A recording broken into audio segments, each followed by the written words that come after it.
welcome to all of you who are watching, and it's such a privilege to be here presenting a digital program that reflects back on the beginning of this company, with Farooq and I starting the company together with few dancers and following this journey all the way to the present.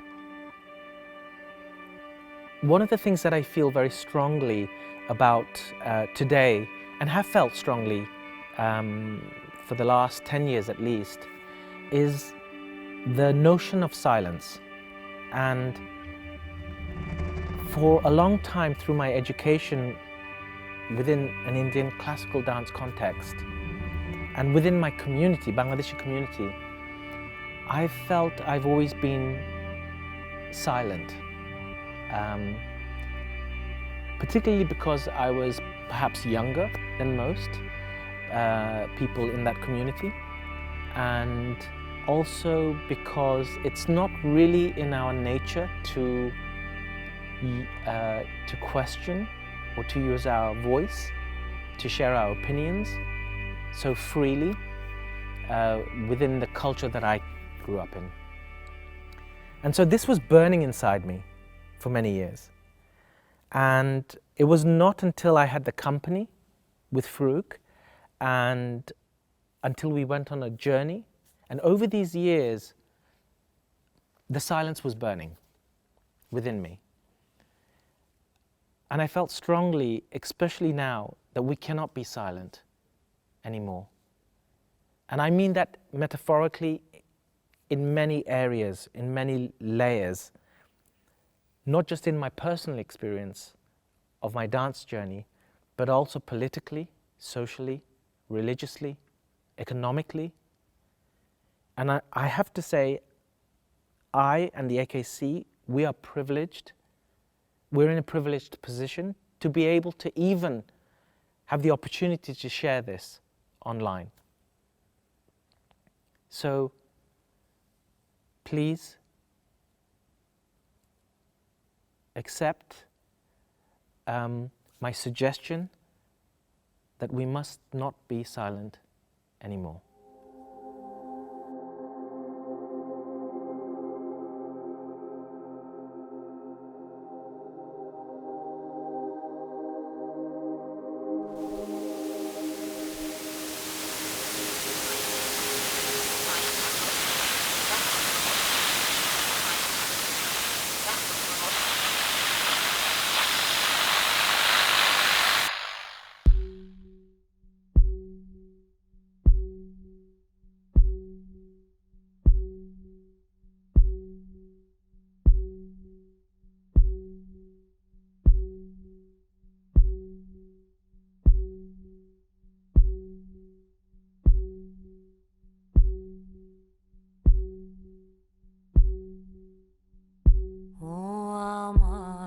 দেশের মাটি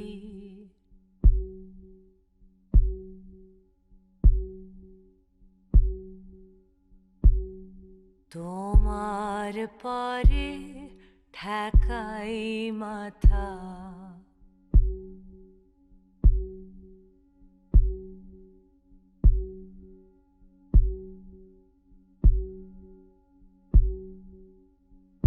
তোমাতে বিশ্বময়ীর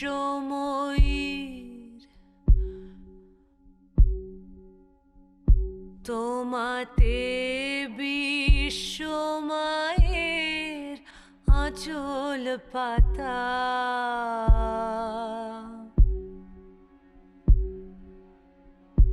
ও আমার দেশের মাটি তোমার পরে ঠেকাই মাথা ও আমার দেশের মাটি তোমার পরে ঠেকাই মাথা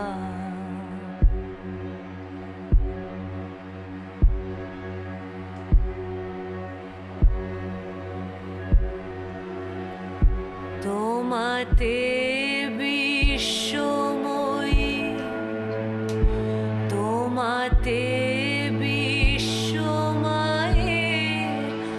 চুল পাতা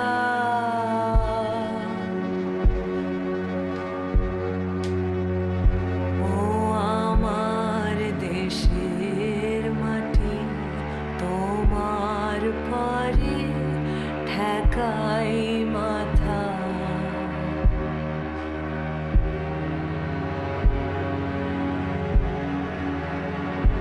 ও আমার দেশের মাটি তোমার পরে ঠেকাই মাথা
One of the first moments I remember when we met was an energy about you that was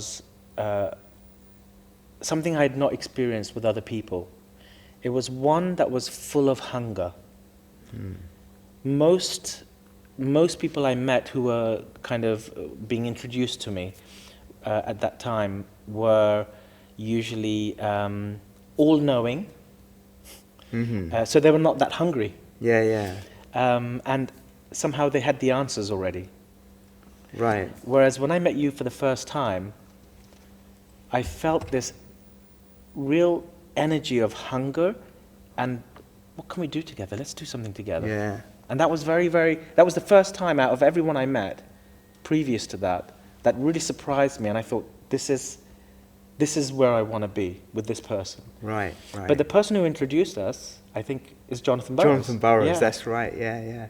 Well, look, I think that, you know what I think? I remember that feeling completely, and it was just like, we didn't know anything. Yeah. And I think this hunger, I remember what I felt about you was just like, this person is so curious. Yeah. This person is kind of a learning machine, do you know what I mean? And also, I think, there was this kind of quiet determination and strength about you. And it's not like, we're two brown boys and we were going to work together. There was something deeper, but I think like all those things that you can't put a finger on, but you know something strong is happening. And It was a feeling. Yeah. It's a feeling, Yeah. And I went away after watching you at the South Bank. I think you were with Jonathan Burrows and that Kevin Boland's evening, July the 3rd, 1999, just so checking my memory. And then I just and I wanted to know more about you. Yeah. I remember, and then I came to see you and Maven at No Male Egos at the first album. Yeah. But I actually saw, when I really felt I knew you, Yeah. because I was curious about you, and you were a bit like an enigma. Yeah. Was when you did Loose in Flight at a new British Dance Edition in Newcastle. Yeah. And that, I feel I knew you. Yeah. I knew where you were coming from. Because that was my voice. That was your voice. Yeah. Yeah, I remember straight after that. That's what triggered our relationship further. Well, I cried that day. Yeah. You know, because you really moved me. Because I kind of got a hint of you before, and I knew we were like getting to know each other, and there was a kind of chemistry growing. But that moment, I got to know you, and I think at that moment I felt like I knew what we could do together. Yeah. And it was funny, no, because straight after the show, short performance, there was a line of producers queuing up, and they were asking me, so who do I need to speak to? And I turned to you. Yeah. And I said, and you said, yeah, let's do it. You know, well, what it was is that you did the show. I was like completely dumbstruck by what you just done and how you moved me. And then I turned around, there was like 100 of these presenters with their business cards. Says, I want this artist, I want this artist. And it was like overwhelming, but a real thrill. What vision did we start with? You know, to tell you the truth, we didn't have one. No. You know, I think we're just too naive and too kind of ambitious. And we know we wanted to go somewhere. We didn't know where it was, but we were looking forward to getting there. That kind of feeling. And I remember, you know, when we started talking about each other, and I think the vision was the chemistry. That we would learn together. That we would go on this journey and we would take risks together. And the trust in that. And absolutely trust. The blind trust that we had. Totally. We were going to hold hands and we would go on this journey. Even if we didn't know where the destination was. Absolutely. And I think that really helped us, and in an interesting way. That not being so certain always has kind of shaped the energy of this company. You know, not defining things and not like the knowing end goal. Not having not a goal. defining the end goal. Yeah. And you know what, actually? What was that really interesting experiment when we started the company and we met Gerard Lemos, who was our first chair. Absolutely, and he took us in the office and he said, like, okay, he asked us, what's your vision? And we both said, I have no idea, right? So then he said, well, write down all the things that can happen to you as a dance company on his blackboard in his office, right? So we said, you know, we would do commissions, outreach, education, and there was all this stuff that dance companies do. And then he said to us, right, he goes, right, now cross out the things you don't want to do. So we were just crossing all this stuff out, and we were left with three things, which was artist-to-artist collaborations, solo katak work, and ensemble work. And that was the vision. The vision was almost like a piece of clay. You took away the bits you didn't need, and there it was. It revealed itself. I remember very much when we started and as we developed the company together, that there were this thing that we became conscious of through the process. It was pretty early. It was sometime around between 2000 and 2005. It wasn't definitely in 2000, it was later, towards 2005. And that was that we wanted to burst, it's very surreal that I'm using the word bubble, but we wanted to burst these bubbles that we were conscious of. And these bubbles were social bubbles. These bubbles were cultural bubbles. Right. These bubbles were religious bubbles. And we wanted to transcend those bubbles. We wanted to transcend. We didn't want to make work specifically just for our community. We didn't want to make work just for the British community or Indian community. We didn't want to make work for a particular religious community or contemporary dance community. We were very early on, subconsciously, in our DNA, we were making choices that were wanting to reach a more universal space, where it was open. It wasn't just for the high elite, let's say, contemporary audience. It was for everyone. I tell you what, absolutely. And in a way, it kind of aligns itself with the idea of not deciding a vision. You know, and I think that, you know, I do remember that we very consciously said we weren't going to call ourselves South Asian. Because at the beginning, as we felt like if we did that, that would almost trap us in a cage. And now... And trap us in a cage from, let's say, predominantly a white perspective. Absolutely, and that meant we could have been stuck in that place forever as we move forward, and that was a really important moment of liberating ourselves. But you know what? I don't even think we, you know, when it comes to representation and identity, we were so instinctive about it. We didn't really sit down and kind of intellectually and academically or, you know, emotionally conceptualize it. It was something so innate in both of us this need that we've spent our whole lives Yeah. moving between different spaces, Yeah. and that's what makes us who we are. And not letting that suddenly become, putting that in a space and then fixing it. Yeah. So yeah, And no. also, one of the things that we were conscious of is we wanted equality truly. in our voice, because we didn't want to be. We felt that being regarded just within the South Asian would separate us in terms of equality. Absolutely. Of how, who comes to see it, what kind of, how we're perceived. And I remember that call that I had with you straight after calling Pina Bausch. Yeah, I was thinking of that one Because actually. Pina, Yeah. who we're both huge admirers and have huge respect for, had called me when I was in America touring, and we spoke for, I think, almost 2 hours, debating on the fact that I was unhappy to be part of a festival if we were going to be within a South Asian weekend. Yeah, an Which- India festival. an India wasn't it? festival, That was sorry, it. that's Yeah, it. yeah. And I said I wanted to be part of the festival. I didn't want you to focus or put us in a particular space Yeah. that is conditioned and the rules are met by you. I wanted us to feel a sense of equality with our voice as to other contemporary artists.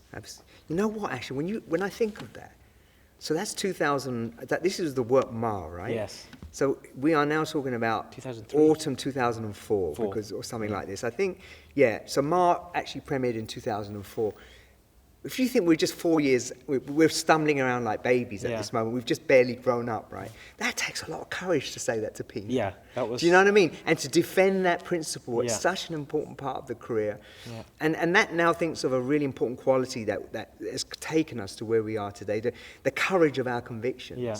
You know, that kind of thing that even if you don't know, Yeah. even if you're against the heavyweights Yeah. and you're standing there and they're towering over you, Yeah, like but, thinking, the courage and confidence in our instincts. well, there you go. Absolutely. We trusted our instincts rather Yeah. than something that you could see. Totally. I'm sure you remember the Olympic opening ceremony in 2012 shifted our exposure from not just the arts world, but from the arts world into a much bigger world. Totally. Because I remember the event, I remember doing it and then looking back straight after and going, this is not just a cultural event. This is an educational event. Yeah. It's educational because the people who would usually see the Olympic opening ceremony, not all of them, the majority of them are not culturally active, let's say, or interested in dance, let's say, contemporary dance, let alone a South Asian choreographer leading it. Yeah. So that opportunity, I felt, brought us to a much, much wider audience that are not dance lovers necessarily. I mean, you're talking about 2 billion people. Yeah. It's like, you know, and it's a shame that not 2 billion people love dance in the world. We'd be Yeah. a lot happier. But it was such a defining moment, Yeah. like the Olympic Games, you know. And I remember when Danny Boyle was in the foyer of Vertical Road, and I knew, I know why he's here. He's Did you? scouting for choreographers to do the Yeah. Olympics because he got to be the director. Of and course, then, yeah. and then it's this kind of big, epic event, you know. And it was terrifying. Remember, because Yeah. what we were dealing with, you know, 5 minutes piece. Yeah. You only do it once. Yeah. You don't know what the weather's going to be like. You've got 2 billion people watching. Yeah. You get it wrong. You 2 get it billion wrong, people and will you remember connect it. 2 billion You can't people. edit it. And Yeah. it was like, but I mean, and also, if you remember rightly, that was was your interesting. first performance after rupturing your Achilles Yeah, tendon. that's right. And I remember this guy is going on stage Yeah. after 6 months off in front of 2 billion Yeah. people. So it was kind of epic. Yeah. It was not just educational or cultural, it was political.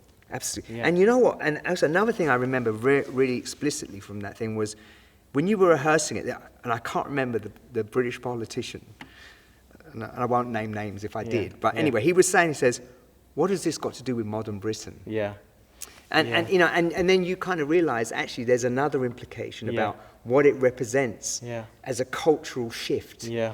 in the thinking of the nation. Yeah, I remember we were in where not in the stadium, but we were removed from it where all the creatives were. Yeah, yeah. And the rehearsal was going on, and I was standing there, and Danny was close to me, and this politician came in and made that comment. And you said it politely. I think it was slightly harsher than that. Really? Yeah, quite racist, I have yeah. to say. And it was a moment where I was so shocked. Yeah, and Danny absolutely. defended it and said, "This is modern Britain." This is modern Britain, absolutely. I think for the first 10 years, we were just building our craft, finding our voice.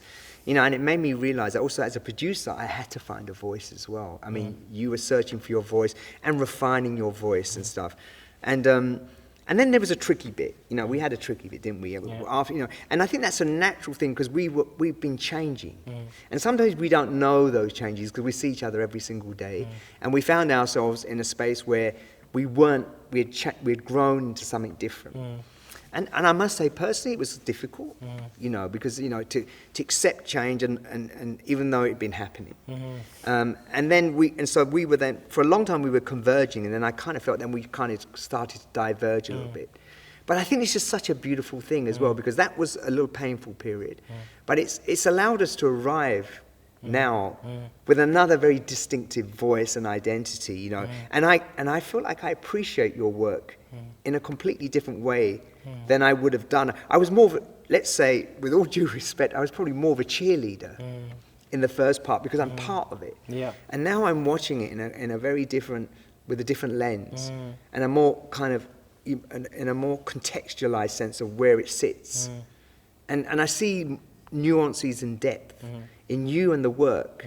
And I see your growth in a completely, in extraordinary way. So, yeah, I'm 20 years on. It still doesn't feel like we're tired of each other, right? But we've changed. Yeah, and I think change, you're so right, absolutely. I mean, change is always violent, but when change happens, it's always a blessing because it gives you a renewed sense of questioning what you're doing. Yeah. And so you have to re-question what you're doing and have you moved. If change doesn't happen, that means we have not moved and we suddenly go into automatic mode. Yeah. And we're driving down and we think everything is hunky-dory. So rupture is important. But Totally. I think to add to that, one of the things I felt was when we first started, I have to be honest, because you are several years older than me, you had much more experience of the arts sector than I did. I predominantly performed in, small events, really.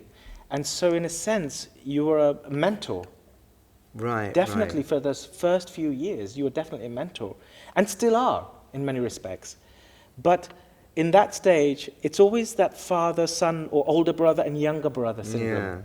Where the younger brother feels, okay, now when am I going to be, now I want to be myself. I don't want to hold hands.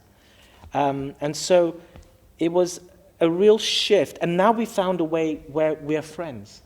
It also sums up the journey that, we've never gone in a straight line, have we? No. We've gone round in circles, we've walked off in different directions, but we're still on the same road. Yeah. And that is a testament Which to is the strength. We want to explore new stories. Totally, yeah. Stories that are in the shadow. Yeah. And to its excellence. Yeah. That is something the core belief that we've always had. That first moment we met and that feeling laid the foundation. So even though we did go our own ways, the important thing is not that we gave up. We came back. No, we never gave up. Yeah. That's a very good strength of ours. You know that? We don't give up. Yeah. It's really much easier to talk about the past than it is about the present and the future. Especially in this time and age. But my feeling is to continue together to persevere for work that is deep, profound, that affects people emotionally, not just conceptually. Yeah. To continue to do that, but also to extend our sense of legacy work that we do. That's become so important for both of us, I think, because we have children Yeah, in yeah, those yeah. 20 years. That, and we have, older parents. We want to be able to not just connect our work only with the people who come to see this show at a certain age group, but to reach and to work with and to educate, but also to learn from Sure. people who are perhaps not in the spectrum of the usual people that come to see performances. I couldn't agree more, actually. And in a way, that legacy is such an important thing, isn't it? This is the moment that we give back. Yeah, absolutely. And also, this is a moment I also feel that we have a lot of influence. Yeah. And we have power, and we have privilege. And I kind of feel like this is a moment that we can't afford to be careless with it. Yeah. In the world that we're now living with, the situation with, identity and racial equality and environmental issues, I think now we've got to step up and challenge those on our own terms without getting political. And that's part of how we use our legacy. We use it, we can't be careless, we can take it forward. But I still think it's really important that we have to keep wanting to learn something new as we move forward. Yeah. And that means, and this is hard, you see this time and time again, don't you, where people have achieved a certain reputational value or standard, or they've achieved the gold standard of excellence. And then we almost have to destroy it to rebuild something new, And when you know you want to learn something is when the project is being discussed, a fear creeps in. Oh, yeah. And then you know that you're in the right space. Yeah, I couldn't agree more, No? And actually, watching you over the years, I think one of your greatest gifts is not your ability to create. I think it's your courage to destroy. Do you know what I'm saying? Is that, and as you've made work and you've made choices in your work, you often choose what you're going to leave out to define what you want to say. And I think that again is probably the next 20 years is about what bits of this can we leave out to create space for something new, right? Otherwise, we run the danger of repeating ourselves, or actually even worse, imitating ourselves as we move forward. And I think that's really, we have to just be careful with Conscious that. of it. Conscious of Absolutely. it. Yeah. But you know what? We know now, and that's a danger. Because when we started, we were fearless. We knew nothing. We were naive. And I often say, I really miss the beauty of being naive again. Not knowing and just kind of having an empty space in my head and trying to fill it with stuff. But I remember you once saying to me that, which stuck with me for a long time, it's one thing when you find your voice, but once you find it, you have to then try to lose it. Exactly. That is it. For reinvention, you have to lose it now. And this cycle, and again, you talk about it in work quite a lot. It's like, we are cyclical. Yeah. So as we create, we destroy. As we create, destroy. So I think we are now entering another cycle. Yeah. But to go into that cycle, we're going to have to destroy some stuff. Yeah. And that's going to be terrifying because now we're destroying stuff that we know has great value. Yeah, and that has worked. And has worked. Yeah. That's tough. Yeah, but that's what's exciting, no? Well, let me think about it.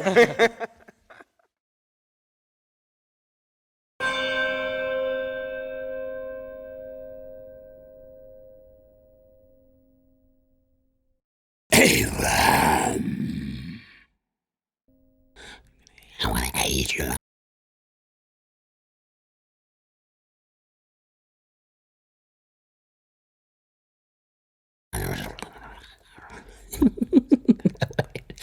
Abraham, Abraham.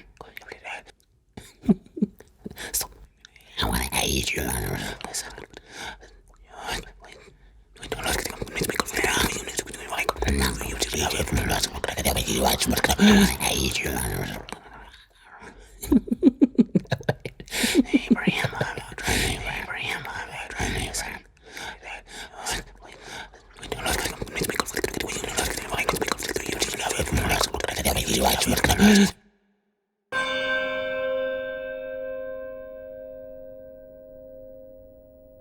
God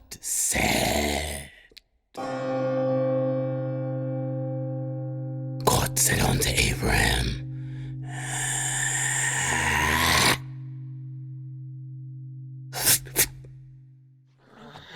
I am here.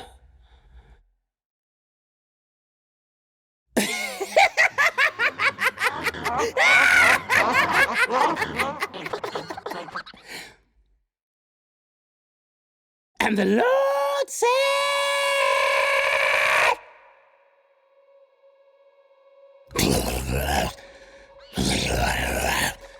take thy son, take thy only son, Isaac,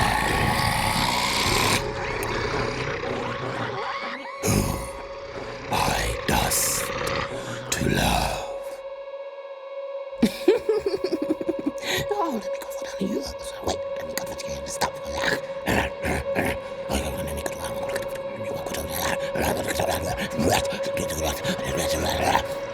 Kill him there upon a mountain and give him up to me.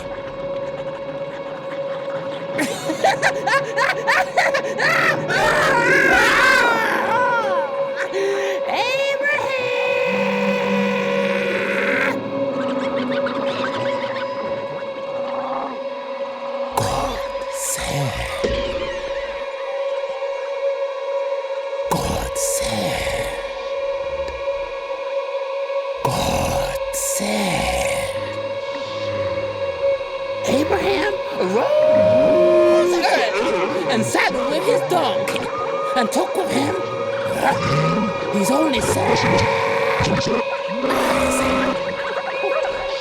Isaac.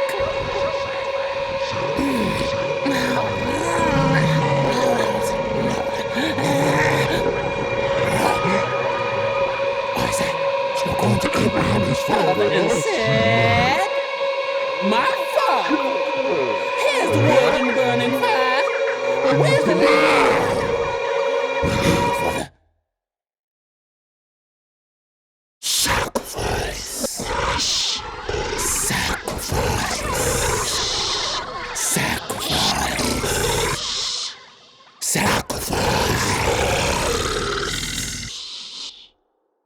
And Abraham said, my son, God will provide the lamb.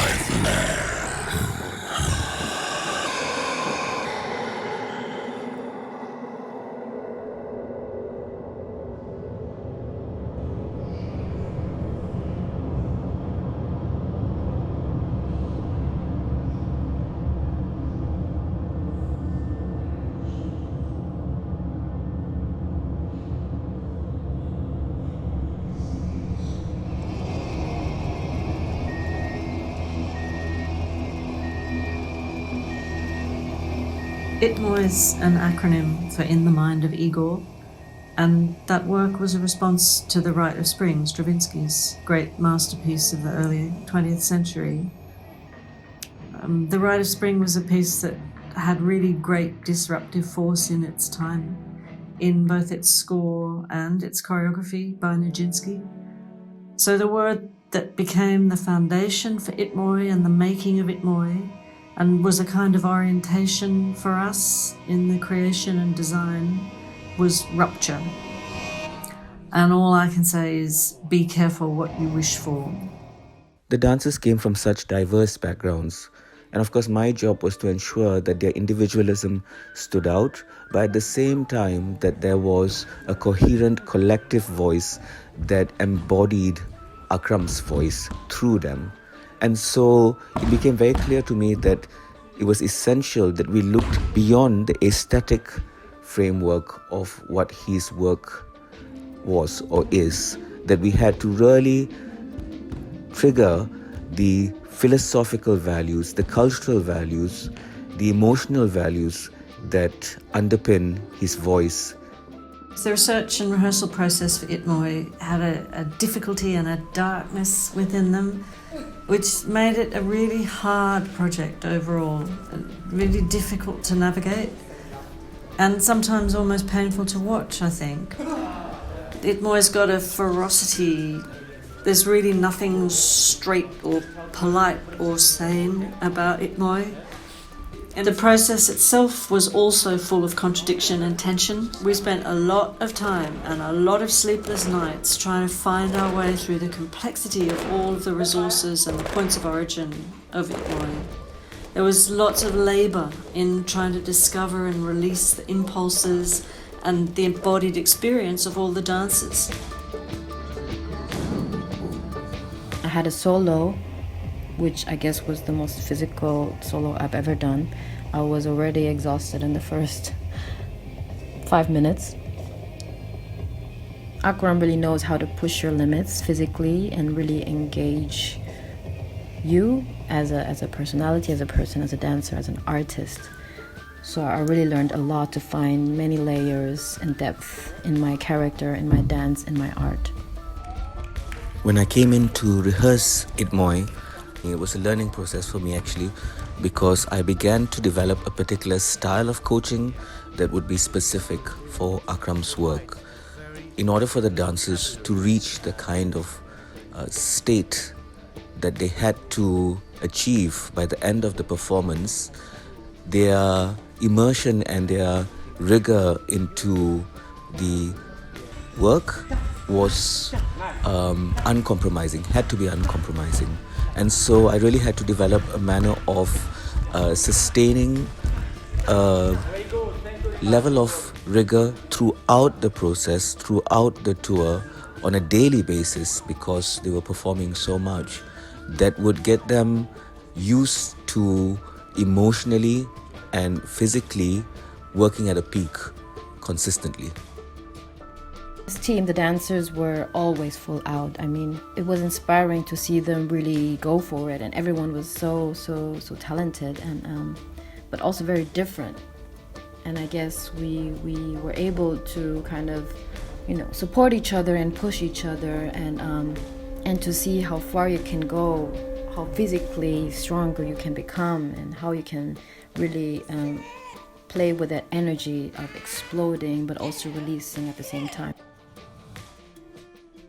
We started with this image of a young woman being chosen and, in a sense, coached towards death by a charismatic older woman who intends to make her an object of sacrifice. But her intentions are blocked by the guardian of the young woman, so she manipulates the will of the mob and sacrifices the guardian figure himself instead. We began with images and resources in workshops. We brought an enormous stock of objects and materials together to see what movement responses they might yield. And we had this hat, this huge white hat that looked amazing on Catherine, but it was always getting in the way. We couldn't work out how to get it on and off stage without it looking ridiculous. And the hat, of all things, unexpectedly revealed its function in rehearsal one day when we'd struggled with it for a long time. Qingyin Chen, the disciple, was standing beside Catherine, who was wearing the hat. And just casually, Qingyin took the hat from Catherine and she put it on her own head. And there it was. There it was, the moment at which the disciple succeeds the master.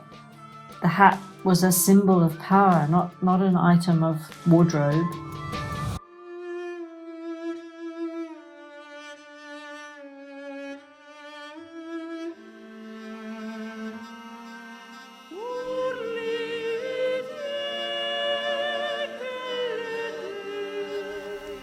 And onto the lines, we have lots of bamboos in the piece.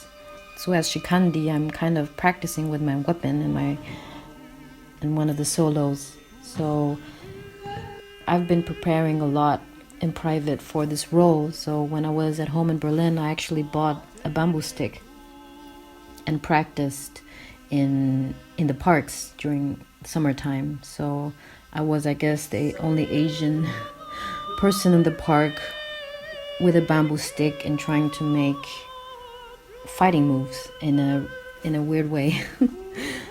Yeah, and I took it with me everywhere. Until the Lions was a very special piece for me. We were 3 dancers and 4 musicians, and the special thing about this show is that it's a 360 performance. So the audience is sitting around the stage, and the stage is a round tree trunk. With me. 1, 2, 3, 4, 5. 1, 2, 3, 4, 5. 1, 2, 3, 4. Turn. 1, 2, 3. 3, 4. 1, 2, 3. 1, 2, dig.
Hi Akram and the rest of the company.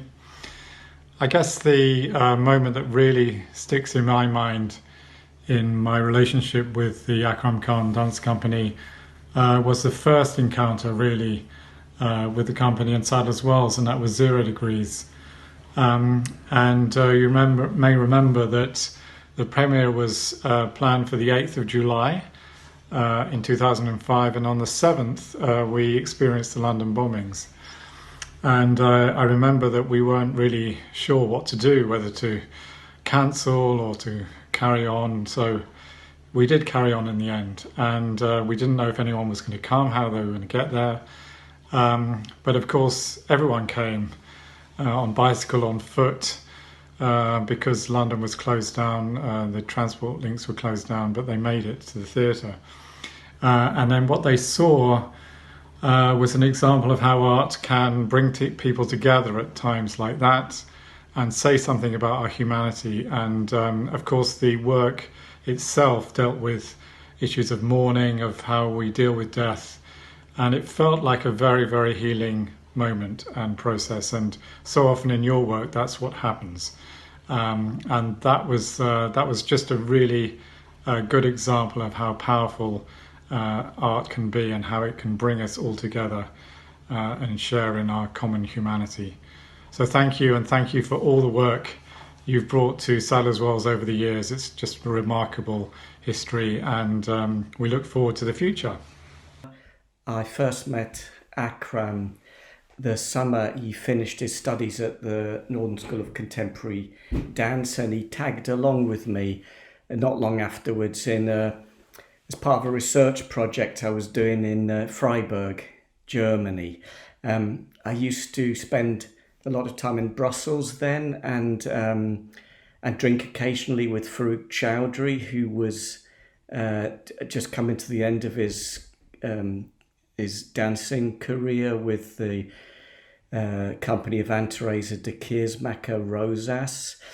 She had not long before established her school in Brussels Parts, which had pioneered a very new approach to a creative pedagogy of dance practice. And Farouk and I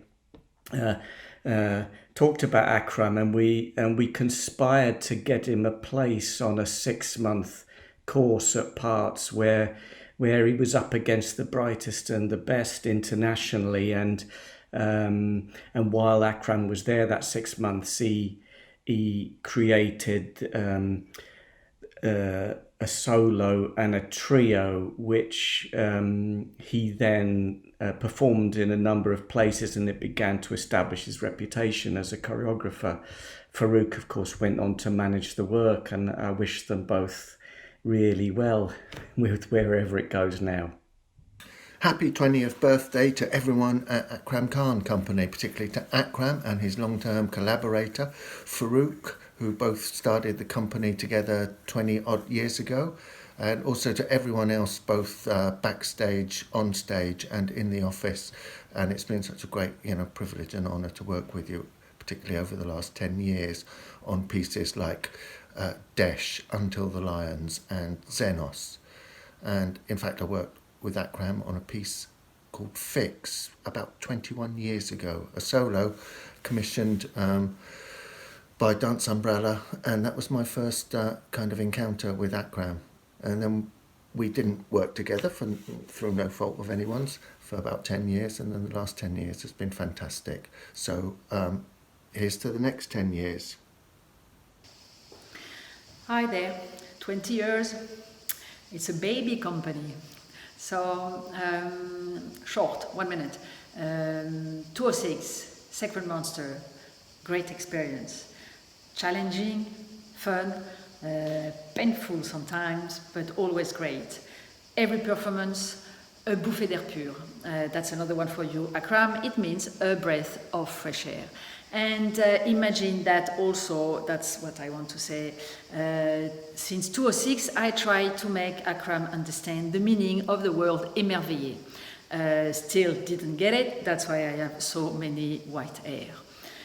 Seriously, now we all are going to face a very tough time, and I think it's the mission of companies like your baby company to keep going and to show us day after day the beauty of life.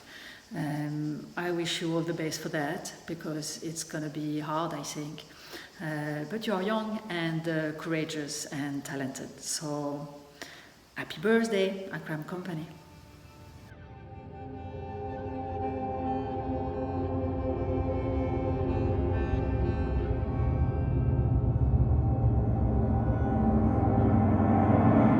tunna tunna tunna tunna nakita dha dhatinta kir dhadinta kattita dhadinta kattita dhadinta kattita dhadinta 1 2 3 4 5 6 7 1 2 3 4 5 6 7 1 2 3 4 5 6 7 dhadinta kirdhe jijikita thei tram jijikita thei tram jijikita dhum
2 summers ago, when Xenos premiered at Sadler's Wells, and there was a panel in Sadler's Wells that was curated by myself in a conversation with all of the creative artists on the production, a question was posed to the panel, not by myself, I have to add, because the question was around otherness, and the person who asked the question said, well, to some degree or less, would you not say that each and every one of us is the other, you know, in some way or shape or form?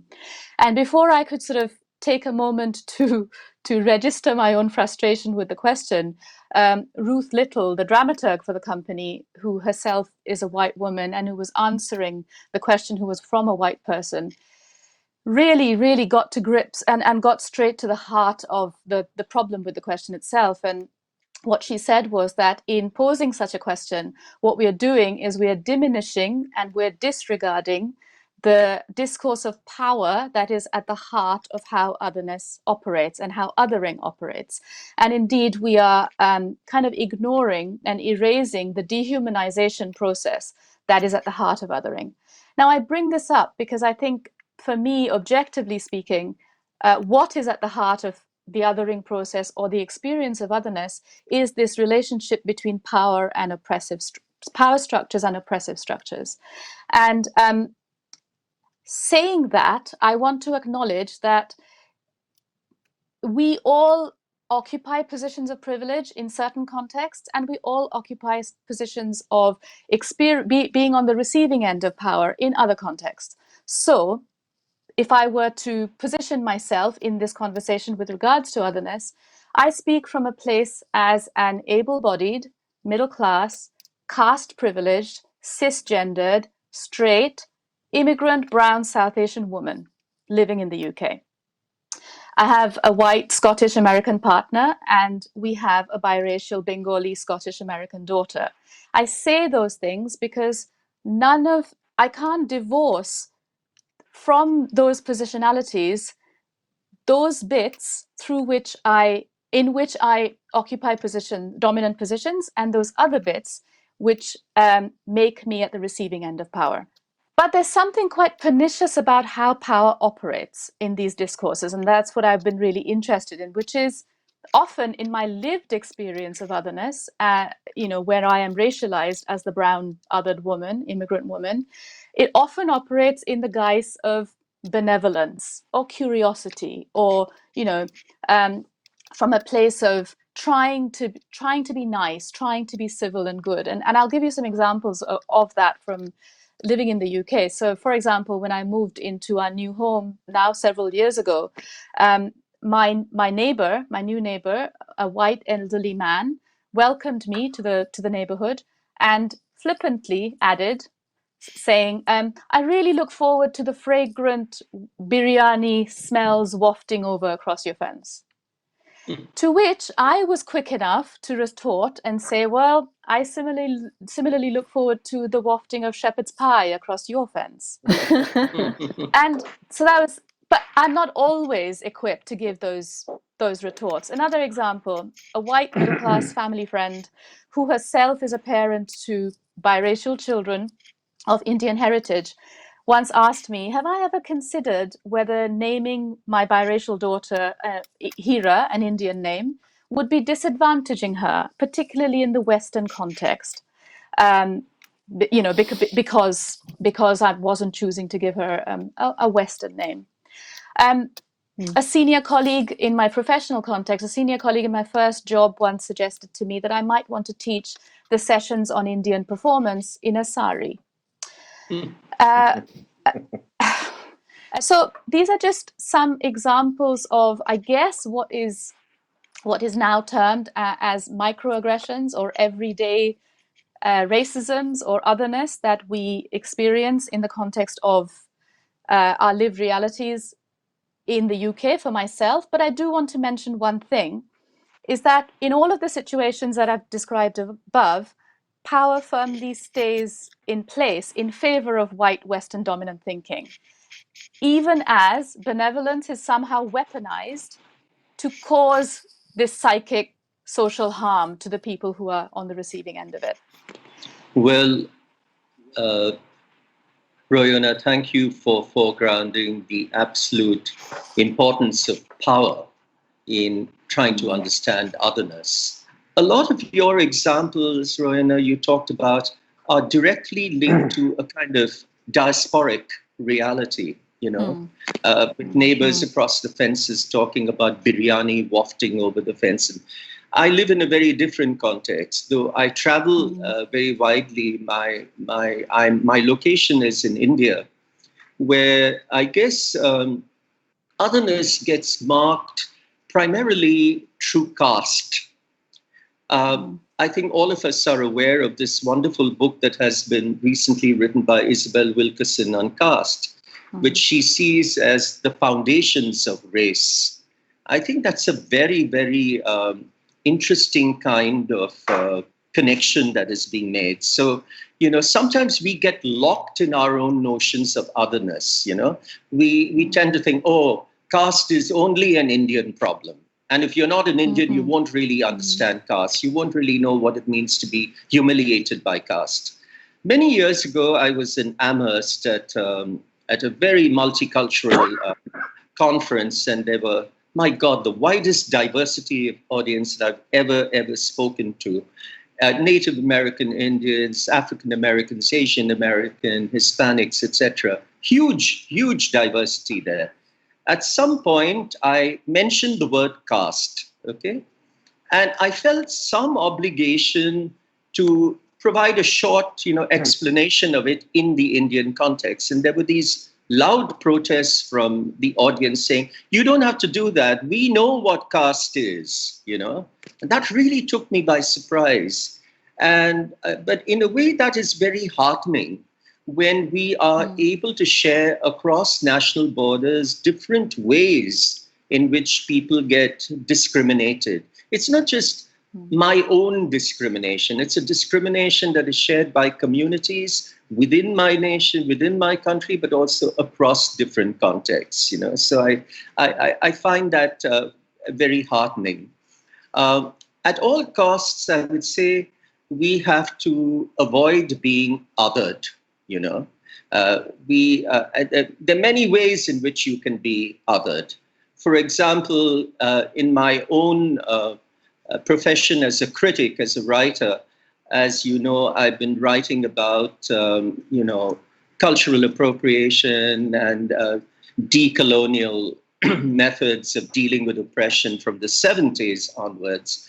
And at some point, I wrote a very critical account of Peter Brook, his production of the Mahabharata, which I critiqued at many levels. I know that Akram was in that production and he had a different experience. And I realized that after writing that critique, I was being othered. I was being othered as a third world dissenting voice. Okay? I was being put in that slot, and I did not want to be put in that slot. And I'm very, very, in a sense, happy and proud to say this. In 1986, 87, I was a lot younger. I did not fall into that trap. I did not just allow them to get me to say what they wanted to hear. You know, I was not going to play that game. And fortunately for me, I returned to India at that point, and I had another journey, you know, to follow. And it's another matter that journey of mine was of no consequence, but I felt I didn't want to be othered, you know, as that third world dissenting voice. Thank you, both of you. It's really interesting to hear other people's reflections on this question. I think my initial thoughts when I read the question or saw the question, what does the term otherness mean to you? My initial response was, well, nothing, because I never walked through my life thinking, here I am as an other. And I think that's what's really central to what otherness does to us, right? It makes us always have to see ourselves through the eyes of the self, which we can never access and we can never be. And I think there's something particularly violent about that when you don't necessarily have the language to articulate it, which for the majority of our lives. And so instead, we're not quite sure what this discomfort is that we feel. We're not quite sure what this smallness, I suppose, is that we feel. And so I guess the way that I think about otherness is that it's a method of reducing me from being the self, which I am to myself, I am myself, into being always seeing myself through the eyes and the lenses and the gazes that are on me. And I think what that does to you as a young person, as an artist, as somebody growing up in a diaspora community in the UK, but as a person of color in a white supremacist nation state, which is, you know, very much still is that empire that it always was, is that when you try to articulate yourself, I think you begin on the back foot, because you are always speaking back to something. It never feels like you're able to begin the conversation. You're always responding to it. And I think that's it's difficult to convey the psychological mutation that comes with that, I would say. And when I think about art, which is perhaps the place where I have felt most able to resist that, it's what I kind of feel, or how I kind of would articulate that, is that being able to disrupt by purely speaking on my own terms is both something that's really difficult to do. I wouldn't say it's something I achieve, constantly in any way, but it's also something that feels really powerful, because I think I came to poetry through performance poetry, so slam poetry. And I think there's something about being on the stage, performing as a visibly Muslim woman that is ironic, because as a visibly Muslim woman, my walking through the world is performance, right? I am spectacle in this country wherein there is this gaze that is on me, that's always voyeuristic, that's always watching. What I would say the violence of otherness is to grow up never being allowed to see yourself through your own eyes. So the identities that you choose, the words that you choose to describe yourself, the questions that you decide to answer through your work or your research rarely ever come from an organic place, because you never get that space to say, well, who would I be on my own terms? What are my own questions? And I think it's interesting. I'm reminded of, I think it's Bell Hooks who writes about the margin as a vantage point.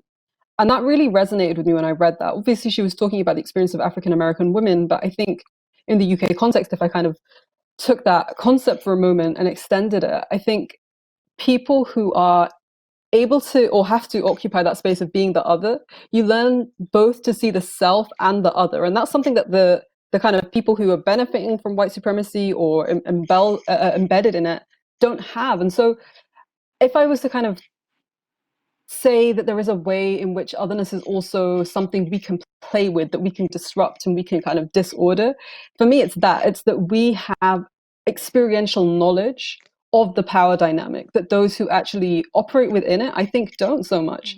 And so what I mean by that is, through my art, what I feel is really exciting is being able to reveal to those who other me, that is the process that is happening right now. I am only other because you have decided you are self.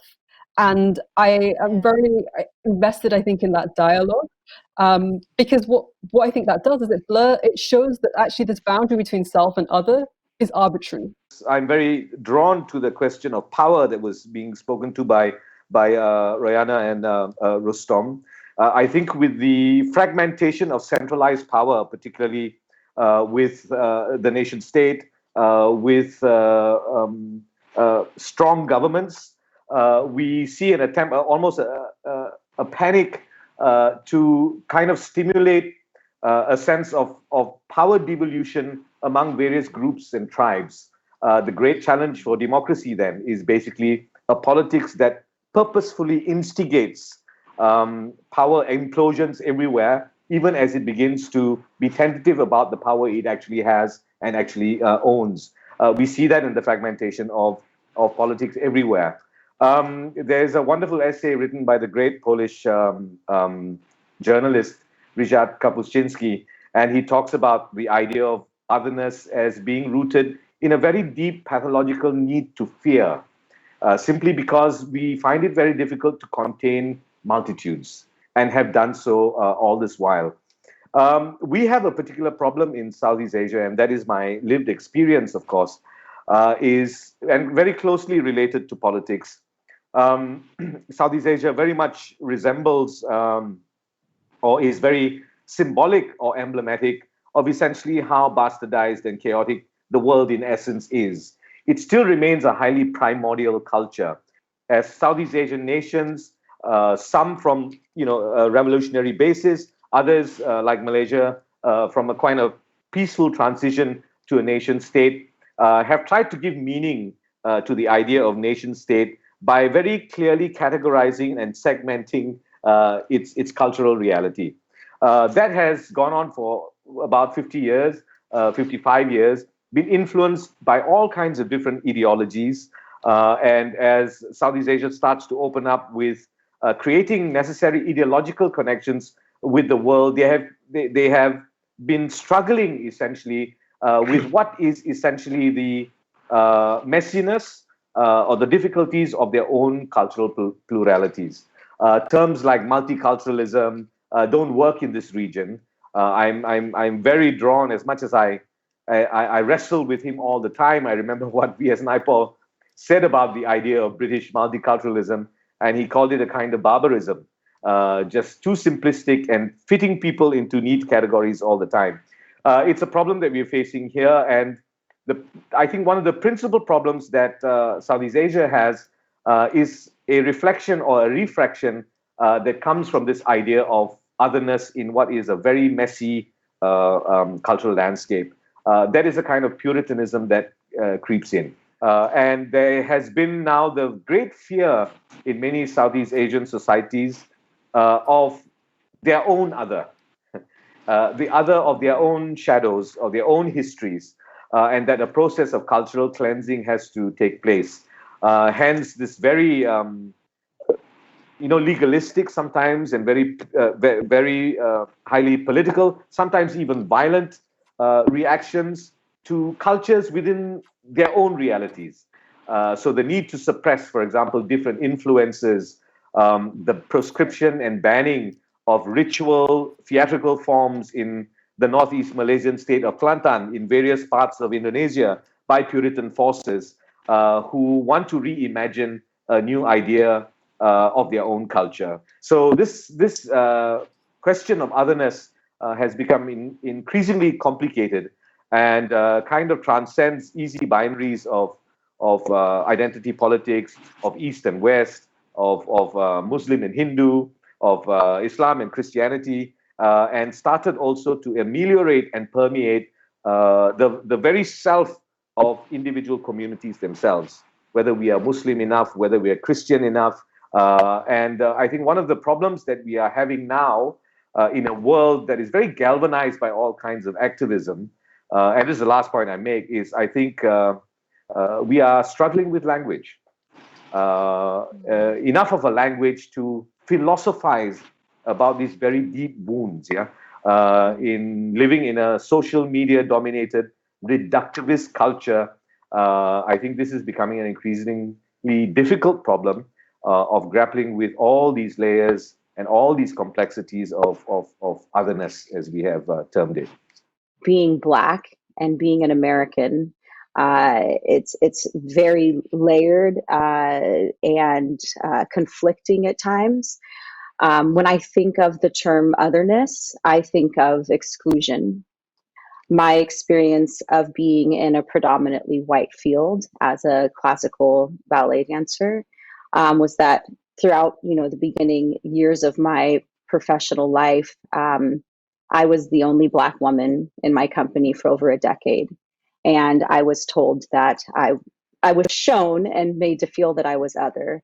I was told I didn't belong. But at the same time, once I persevered, I became a principal dancer. That otherness, I think, was seen as monetary value to the company. And so it's this conflict of, is otherness individuality? Do I celebrate what they have coined as otherness? And, I think that I tend to see a beautiful silver lining in a lot of things, and kind of taking that separation and how they've separated me from, what a ballerina should look like. And I've made that a positive thing. And I think that by being on the stage and by having a presence and having a voice, a lot of young people looking at me have taken that otherness and seen it as a positive thing, that being an individual is so important, especially in this day and age. But it is such a huge conflict within myself of owning that, or am I taking that? Is it being exploited? It's a very complicated thing in America, because I think that when you look at pop culture, that's all people are attempting to be, is other and an individual. But at the same time, there's so much negativity that comes with that. So, for me, I think in America, in order to make positive out of this opportunity that I have, is to own what that is. And to me, that's being a unique individual and feeling comfortable with being the only in my field, and kind of celebrating. I think when I think about, and it's going to be provocative, but when I think about the term nigger, and I think how Black people have used that word and owned it and made it their own rather than it owning them, I feel like that's how I've taken that otherness. My response of this moment, Black Lives Matter, really being under a magnifying glass. It's an experience that all Black people, no matter where you are in the world, are experiencing and have experienced. And so, it has been extremely taxing. It's been emotionally exhausting and frustrating on one end, because this is a conversation that we are all having internally. We are attempting to have externally in the most acceptable, digestible way.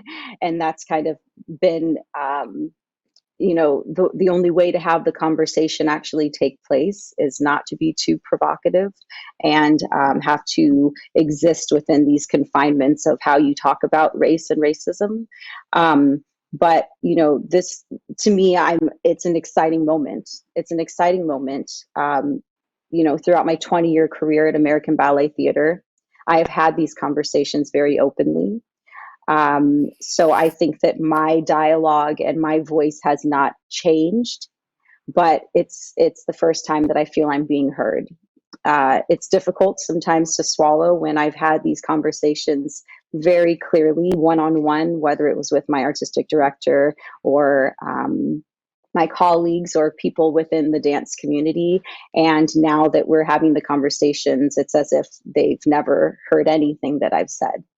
But I think that this moment, because of COVID and because of, you know, being in quarantine, it's really just allowed people to stop and feel what it feels like, I think, to be isolated, to feel what it feels like to not have a voice. And that has been the Black experience for forever. And I think that's why people are really kind of absorbing this moment and understanding. And it couldn't have been a more perfect time, this kind of perfect storm of this moment. But I think that my place and my position is that it's not for me to scream louder. I think I've been screaming loud about this issue my entire career and my life. So I think right now, if anything, I think it's my responsibility to empower other young Black dancers, minority dancers, to feel that they too can have a voice, and that I shouldn't be the only voice for our entire race as a dancer. And so I feel that is where I stand, and it's an amazing feeling knowing that I had so many mentors before me who did the same. And so I feel like that's my responsibility at this point. That's really useful to hear, Misty. I think it's interesting as well because being obviously across the ocean, in the UK, I feel like the impact of seeing the kind of revolutionary moment of this summer was deeply politicizing, I think, for a lot of people, especially a lot of young people in the UK. And I think that cut across a lot of the usual kind of divides, I think, because it was so explicit. The violence of the state was so unhidden. And I think that's been really useful in some senses. On the other hand, I think there's a real lack of infrastructure here to kind of channel that energy. And that scares me a little, because what I see happening is the co-option of what Black Lives Matter means. And I think what a lot of the danger I've seen happens very quickly. So, you know, one of the most exciting things that happened in the UK in response to Black Lives Matter was the tearing down of a statue of a slave trader. And that may have been symbolic, but I think what it really spoke to was a larger feeling that we will acknowledge the past of this country. And I think, you know, not acknowledging it is one of the kind of bastions of the reason for the violence that people of color face in the UK today and at the border of the UK. So that was really exciting. But then I think what it turned into was, oh, okay, so you want us to remove all the statues. Cool, no problem. And like a managing to just flatten what this movement is about. And, you know, the same thing I think then happens with online. You were seeing people posting Black squares. And I know that began in the music industry with a kind of very purposeful meaning behind it. But what I saw happen was well-meaning people, well-intentioned people posting these Black squares very meaninglessly. And I think the thing that I really feel worried about is that this gets very individualized. So I think there's a sense that Black Lives Matter, but as individual lives, without a kind of context in which structural white supremacy and state violence and histories of it exist. And so what that translates into is, you know, Black Lives Matter, but let's keep funding the police, let's keep building the surveillance apparatus. And, you know, Britain is steeped in the security industry. It's a security industrial complex that we live in here. And I think it's one of our most lucrative exports, you know, whether that's CVE, and in Minnesota, where you had like these, you know, initial protests happening, is where the Somali Muslim Black community have been facing the kind of, they've been the guinea pigs of some of the most insidious intelligence gathering surveillance operations in the US. So I say all of that just to say, I think it's created a politicization, an awakening, a real galvanization of activism. But I worry about the direction of that activism, because I think that there is always this threat of the radicalism of those movements, the kind of the horizon of the criticism just being limited and being kind of drawn back to just, let's arrest the policemen. One of the things not to do is to scream louder. Because I think the movement essentially rooted in very needed ideas and renewed ideas of social justice is really suffering from that thing we spoke about, language. Beyond the gestural, beyond the hashtag, beyond the appropriation of this or that symbol, I'm waiting for another Baldwin's The Fire Next Time, written with that kind of eloquence. And let us not underestimate the importance of eloquence. I do not see parallels in the language, and I think I could even safely say the convictions of the civil rights movement of the 1960s emulated in the Black Lives Matter movement. I think we are very jaded when it comes to actually articulating very deep thoughts about how we respond. I was, of course, observed. I've studied in Britain for almost a lot of my adult life was spent in Britain. This questions of struggling with British history in particular are not answered simply by the removal of the statue. What happens to history? And there is very little discussion post the removal of the statue. And there is a lot of undulating into a certain kind of madness about the things that people can do and cannot do, which has now given birth to a kind of culture of patronage, so that we have to start retitling the books of Joseph Conrad. We have to censor Dante, and all for the privilege of Black and brown people who really have no problems reading these texts in the way they have been written. So I think there's this sense of self-satisfaction and self-gratification with making these very little gestural things, like removing statues from one place and putting them in another, does not enable us to really address the historical and cultural issues that lie behind many of these things in an age of reductivist language and our inability essentially to grapple with very complex, deep and complicated ideas. It's one thing to remove the statue of a slave owner. It's quite another thing maybe to remove the statue of Gandhi, and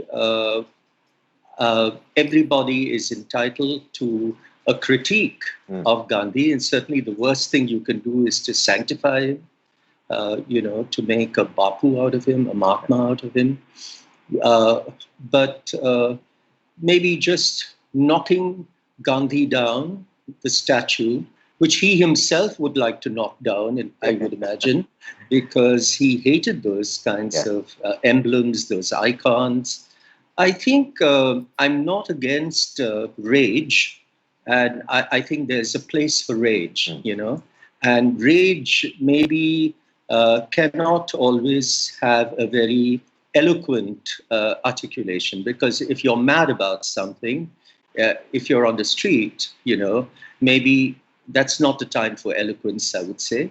But I would certainly want a discussion, a debate, and a kind of serious, engagement with all the contradictions that go with, let's say, tearing down the statue of Gandhi, And I think that if we just privilege that short-term gesture and we do not do the hard work of thinking it through, then maybe, as we were talking about earlier, this rage can just evaporate, or it can be appropriated, or, it can be trivialized, And that should not happen. There's a need for critical debate, deep need for critical debate. We can't shy away from that, And yes, sometimes it's not possible for that debate to be handled with reasoned disagreement in a liberal mode. It's precisely working against the liberal mode, but trying to find another way of thinking contradictions through, not settling for easy, binaries, just knocking something down, praising something else. That is not going to help the struggle in the long run. That's what I feel. Where the line is between what we were talking about earlier, kind of the way otherness is used to police us, essentially, but then also where we begin to play into that. And I think there is also a caution, I feel, that we must be cautious around replicating a respectability politics, which actually just justifies us being policed. And I think, I wonder what it means for us to kind of feel that I understand the sentiment that rage alone is not enough. And of course, rage alone does not change the world. But I also wonder, you know, for whom is it easy to say that, and for whom is it difficult? And for whom is it possible to become eloquent on the terms of our rage, and for whom is it difficult? And I think if we start imposing these kind of boundaries on or kind of conditions upon which we are able to call for freedom or justice or liberation, there will always be people who must wait, because you simply have to wait for liberation then if you're not able to sort of frame it the right way. And I'm also reminded of, you know, Black revolutionaries who always said that, and I think it's true, and I think, you know, this echoes the point that Misty was making about not screaming louder, that liberation doesn't, you know, it's not about the way you present the oppression to the oppressor that liberation comes. And I think it's in fact about taking it the other way and taking it sort of into our hands. And I think that I'm often kind of find myself reflecting back on Audre Lorde's essay, "The Master's Tools Will Not Dismantle the Master's House," because I wonder, you know, what tools do we have that are not the Master's tools? And I think when we think about language, you know, as a poet, as a writer, that's something I think about a lot. Do we have language that is not the Master's language? How do we develop language that is not the Master's language? Are we wrong to consider that language is in of itself something that brings down the Master's house? Which tool have we even identified? Which of the tools are the Master's? Which are our own? Can we remold a tool? Can we denaturalize the tools? So I think I just wanted to kind of put those set of provocations out there too, because I think it's important. I think it's important in the context I live in specifically, just because I know that many of the people who are most marginalized are also deliberately deprived from the tools of sort of, you know, speech or articulation or understanding of our material conditions of oppression. So I noticed that people of color in the West are exhausted because we're educating on the one hand, educating on the other, explaining ourselves, explaining our reasons for revolting, explaining our reasons for being angry, then explaining why we're angry in the ways we're angry, explaining how we explain our anger. And it's this never-ending cycle. And I think it reminds me of Toni Morrison when she says, you know, they will say you have no history, so you spend 20 years proving that you do. They will say your skulls are too small, so you spend 20 years proving that they are. And then 40 years have gone by. And, you know, I think that's something that I'm interested in, because I think in a politics of refusal, which is kind of where I place myself and where I place Islam as well, refusal to kind of adhere to the norms that are surrounding us, just because they sort of state some sense of authority. I think the question I'm now turning more, or kind of finding myself asking, is if I'm constantly refusing, what is it that I'm turning to? And that place, I think, is becoming easier to imagine with the work of young Black revolutionaries who are doing abolitionist work. And I think I would say as well, like, just to kind of inject the earlier conversation, that there are really brilliant conversations happening amongst, you know, really new thinkers and new ideologues, I would say, across the world. And I think a lot of those voices are belittled as sort of, you know, young activists, and therefore, you know, they don't really have any experience, or they're not particularly published or whatever else. But I think there is where the action is happening. And to me, you know, I take great inspiration from those people. I feel like I'm invisible and see-through. I feel like no one is seeing me, they're ignoring me. Like, I feel like I'm not powerful, I'm a small. I feel like I'm vulnerable. I feel unseen because, like, do you know that feeling when you just feel like you have this kind of thing that people, like, get to know you? I feel like they just took it away from me so that I could be quiet and, like, be unseen. I feel like I don't even exist. I feel enraged because they just reject me over and over, and it gets annoying. I feel insecure because people look at me like I'm an ugly goblin, and I feel like I don't have an identity.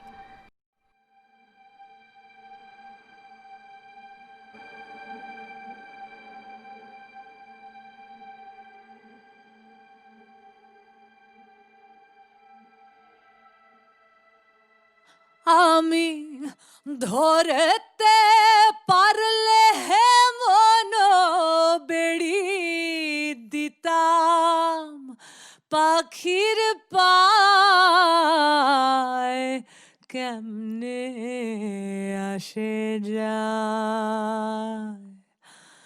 খাঁচার ভিতর অচিন পাখি কেমনে আসে যায় আটকুঠুরি নয় দরজাটা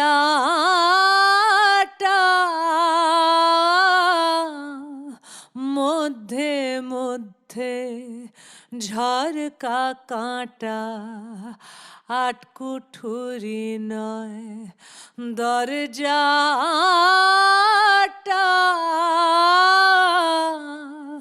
মধ্যে মধ্যে ঝরকা কাঁটা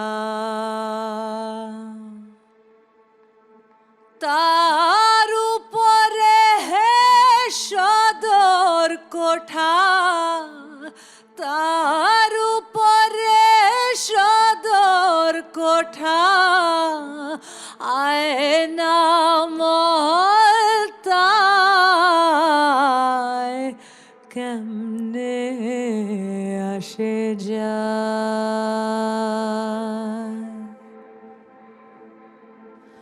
কপালের ফের নইলে কি আর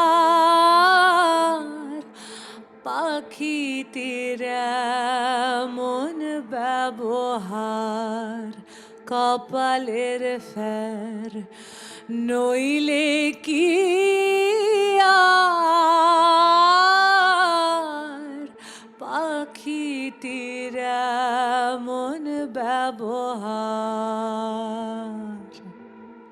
খাঁচা ভেঙে পাখি আমার খাঁচা ভেঙে পাখি আমার কোন বনে পালায় কেমনে আসে যায় মন তুই রইলি খাঁচার আসে খাঁচা যে তোর কাঁচা বাঁশে মন তুই রইলি খাঁচার আসে খাঁচা যে তোর কাঁচা বাঁশে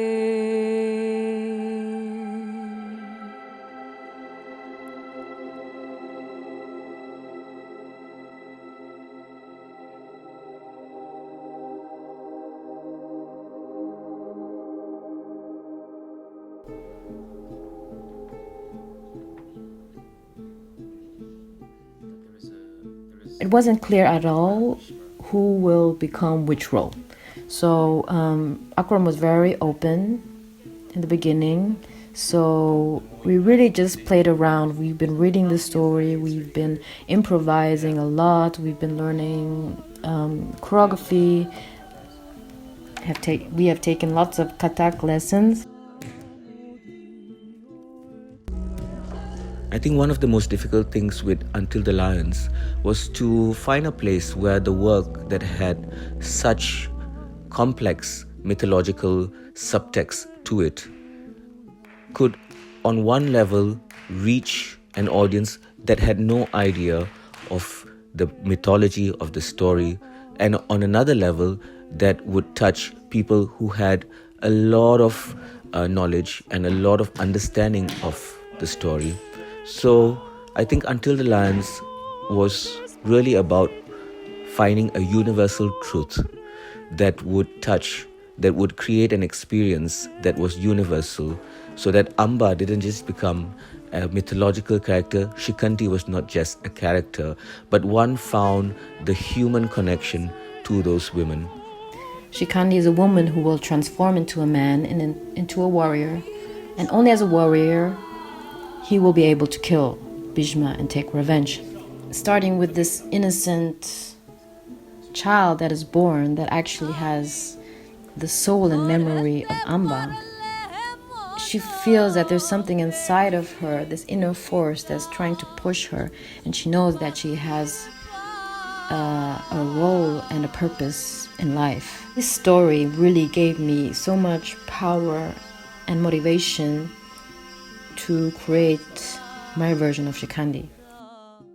It's the combination of everything. It's the combination of our gifts and the desire to dig and call something bigger than us that creates something quite unique and special. I think that what we created with Akram, it's an engine room of its own. We did blur the line of commission, collaboration, ownership. When I enter this space, I feel that I'm entering a sacred space, and I like to treat it as a priest. And what I mean by that, I am serving. I am serving a vision that it's not necessarily Akram's vision, but it's a vision that it goes beyond all of us.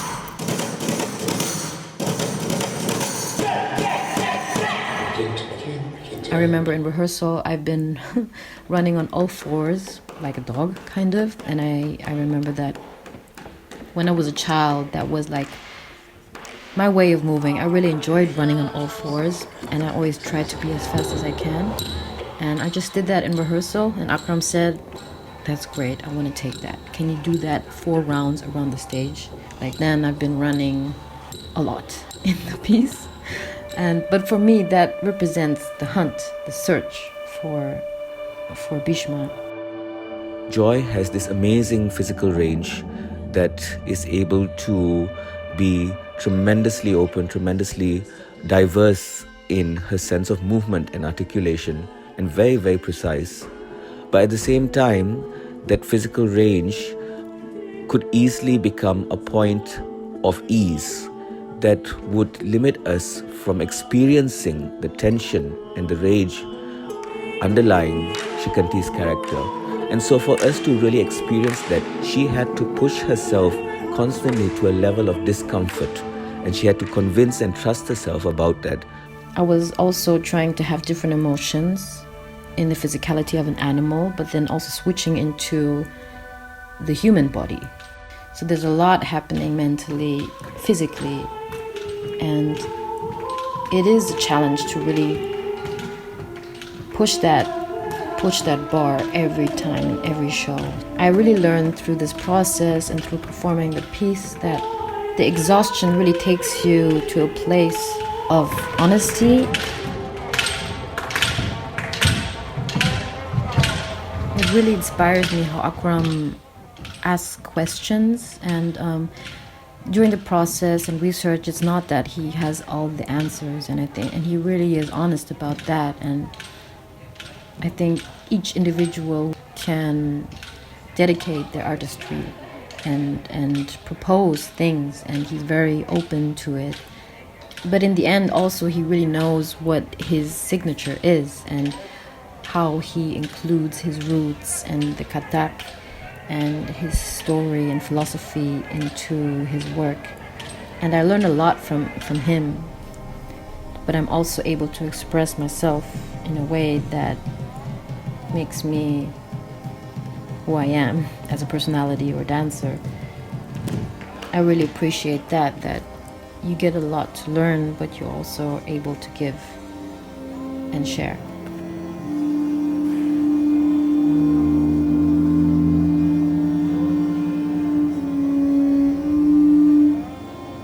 The others are not working for their own agendas ever. They're not pushing anything that comes from their own pure interest. They are all at the top of their game. They are all masters of their craft, and they are constantly, relentlessly serving the piece. It's almost like we all become one body. I think it's incredibly powerful that Akram has the ability to create this space. Because as creators, we are all very sensitive, we're all very fragile. And to be able to be so open and allow every other soul, to bring their power into it. It requires a lot of strength.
Akram, what an amazing thing to have been part of the early story of your dancing development and life.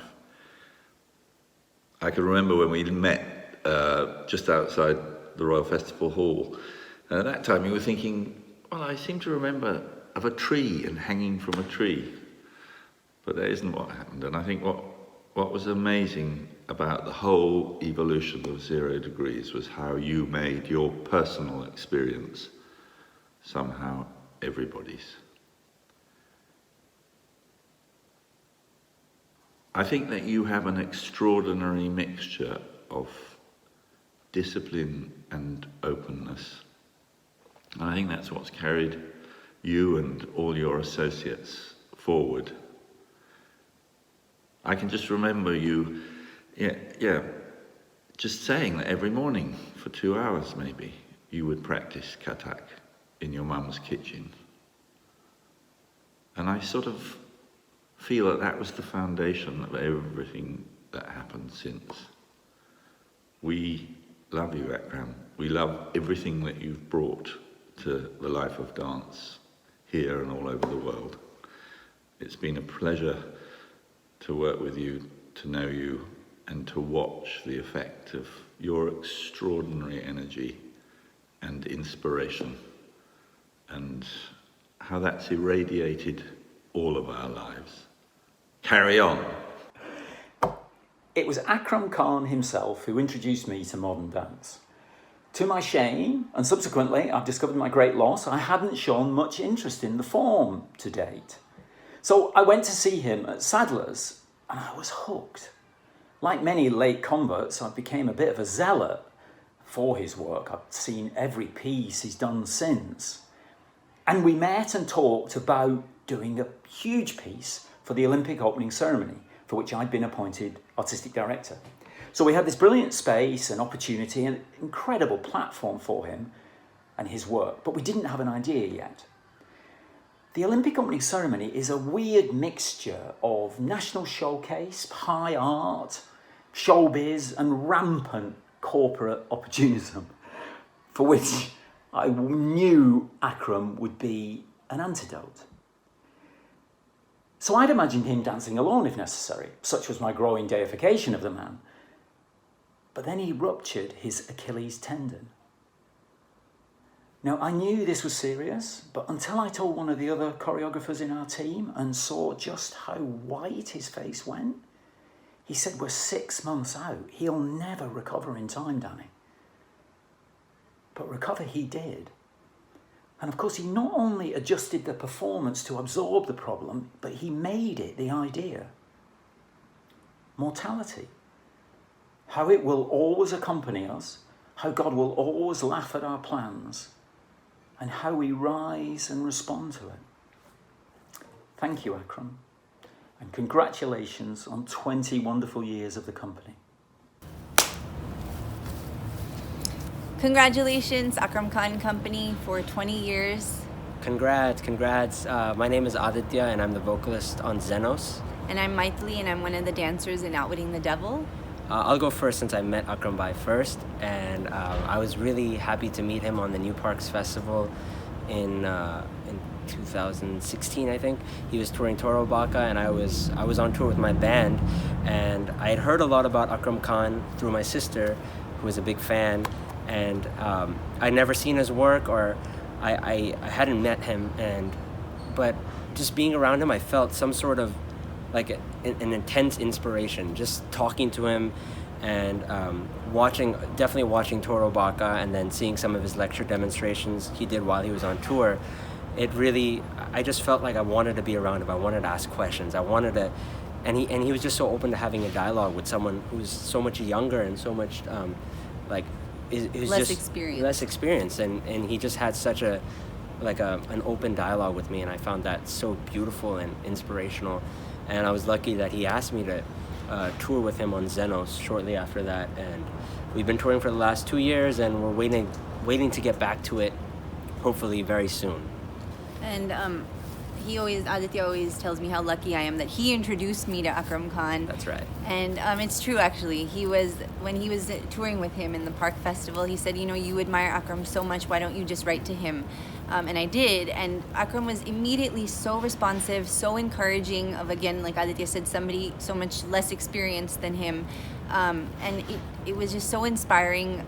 He invited me later that year to be a part of a festival he was curating, the Darbar Festival, and just over the course of time, he's kind of become a mentor figure to me for the past few years, and then invited me to be one of the dancers in Outwitting the Devil.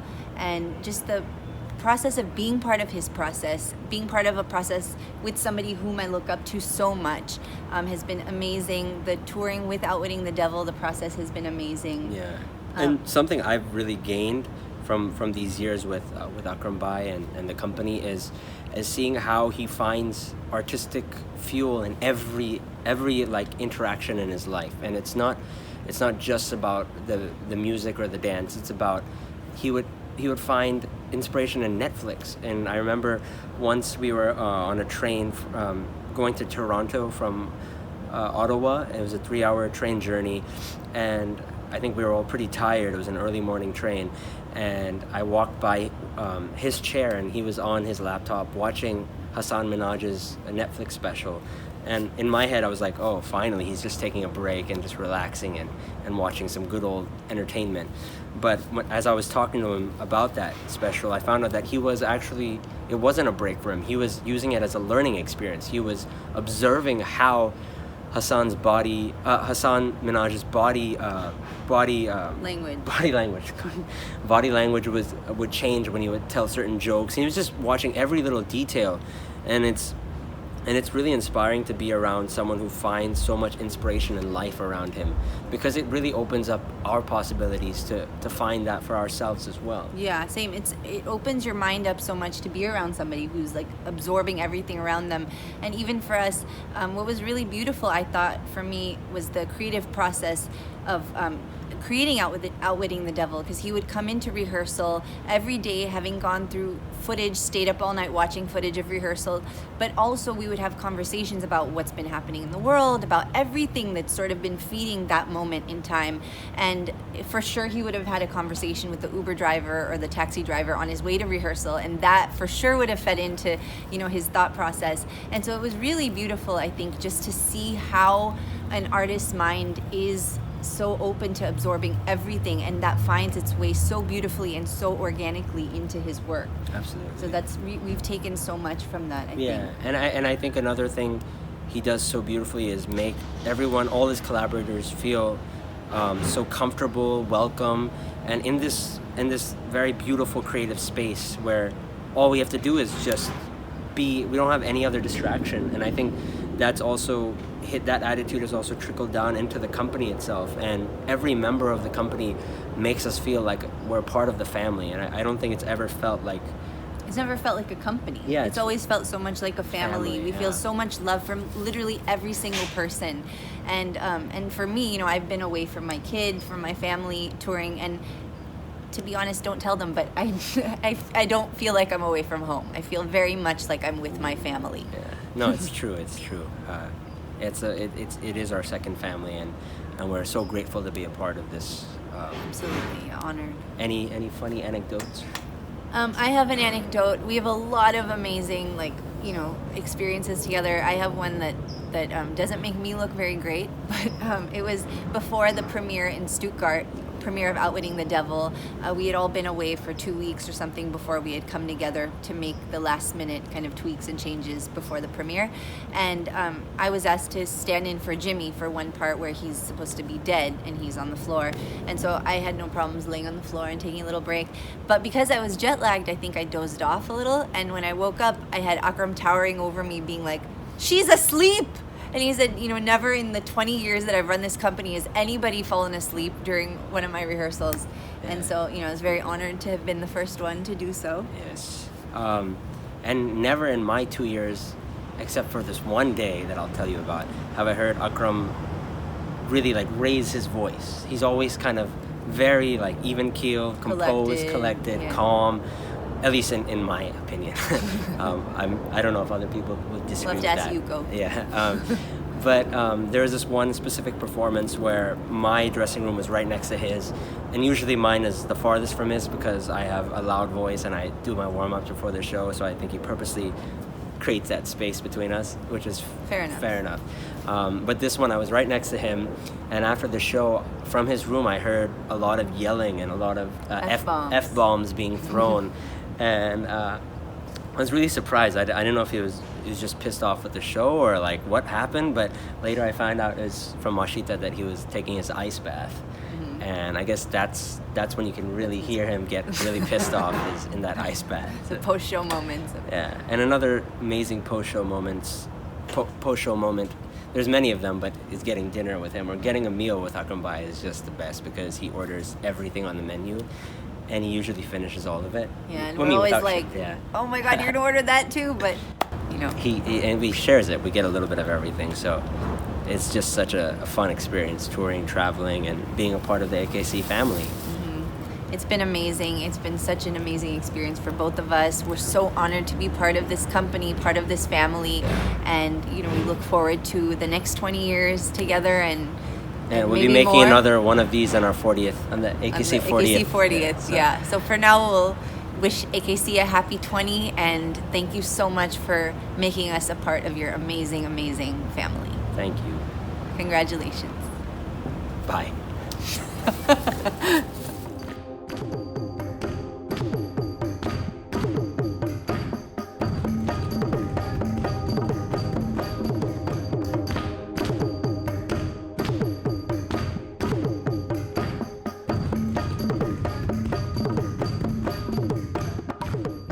One of the parameters that we're very aware of is the form itself. Yeah.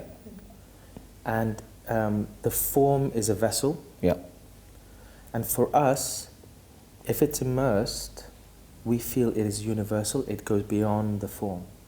And we are very fortunate, both of us, to have seen and witnessed and experienced other artists who have gone beyond the form, where you forget that the flamenco dancer is actually doing flamenco, even though it's flamenco. Yeah. It goes beyond that. And that was our entire aim. Use your form, but it's not the form that you're showing. It's how deep you work within the form, where it reaches a place where you go, that's not any more specific, it is universal. Yep.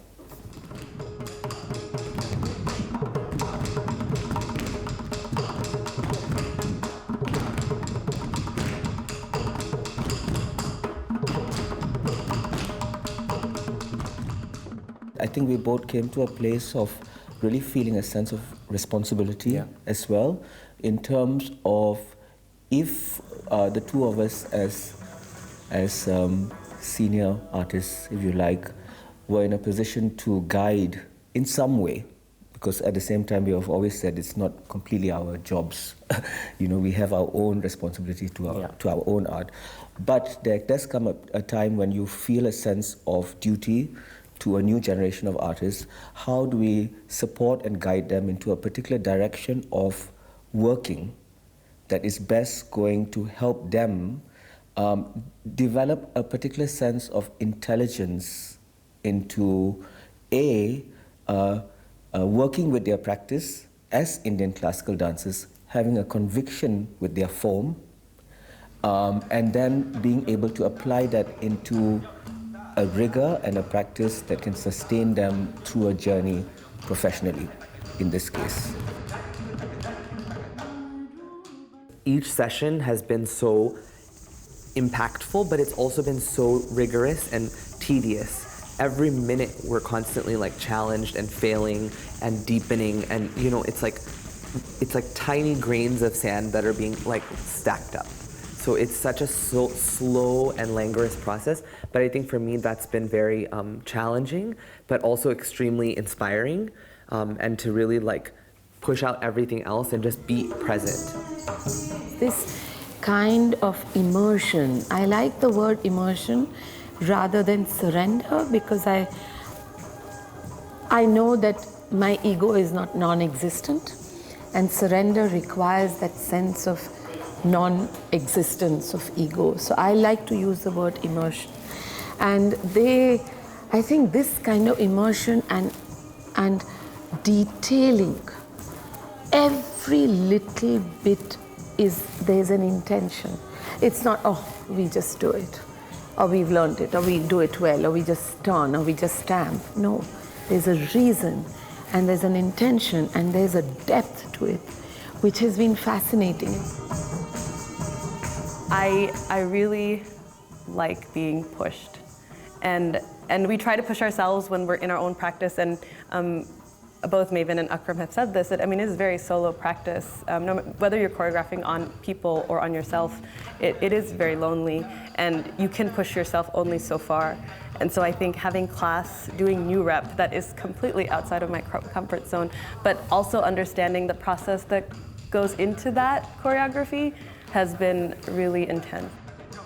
Both Maven and Akram have been telling us in the different sessions, so whether it's with our classical technique of how we need to really hold on to that and to push with rigor, and how can we take responsibility of our own voice in Indian classical dance, but then also in different aspects of it, whether it's abhinaya, more expressional part of dance. How can you go deeper in that, and how can you build a greater narrative within the Indian classical dance form itself, so that you've got a clear intention of why you're doing something, and it's not just because someone's taught you or because it's traditionally done in a certain way. Coming here and listening to people talk has really validated what I was doing in a way, and really like given me a way to keep going, in the sense that, like I said, it gave us the words. Like it's describing what I'm doing or what I want to do, and it doesn't sound crazy anymore, you know? So I think that articulation of what my goals are has really been eye-opening for me. I think what's very particular with Akram and I, which is why our relationship is very, very deep, I think, is that we both share a truly great sense of belief in rigor and in an immersion into something of the unknown, which we don't know what the answer is. So the conviction to immerse and just trust that through that rigor over a period of time, something will reveal itself. We have both shared this, I think, from the time that we first met. Rigor and rigor is just kind of a buzzword right now for all of us, because it's so intense and so unyielding, and I think that's amazing to see, because you always think you're working hard and then somebody's working harder. So to keep pushing and pushing and pushing to your limits, I think is something that I will definitely take back. And also I think to allow myself to really immerse myself in what I'm doing and to really believe it, because it's easy to believe like a story of something, but it's not easy to actually embody it and take it on like it's yours. And I think that's a really, really hard process. And I'm hoping to like try that, and I'm sure I'm gonna fail, but I'm gonna keep on trying. And I think that perseverance is something that I'll also take back. The process element has been very crucial, that we're not here to teach either a piece of repertoire that they take away with. We're not here to give them a formula really that can be used by everyone, but we're just sharing with them really the manner in which we approach work from a process perspective, and hopefully with that their eyes open up into possibilities. Because the experiential element is spirituality, lies in spirituality. Yeah. At a certain point it becomes spiritual, and in a sense Indian classical dancers, it's part of their culture. It's a part of the myths that we study. Yeah. You know, the first thing I was taught in class was not the steps, but was to do pranam, touch the floor, touch your guru's feet, say thank you to this space, which is like a temple. So just by acknowledging the space being a temple, you're in a different space. Yeah.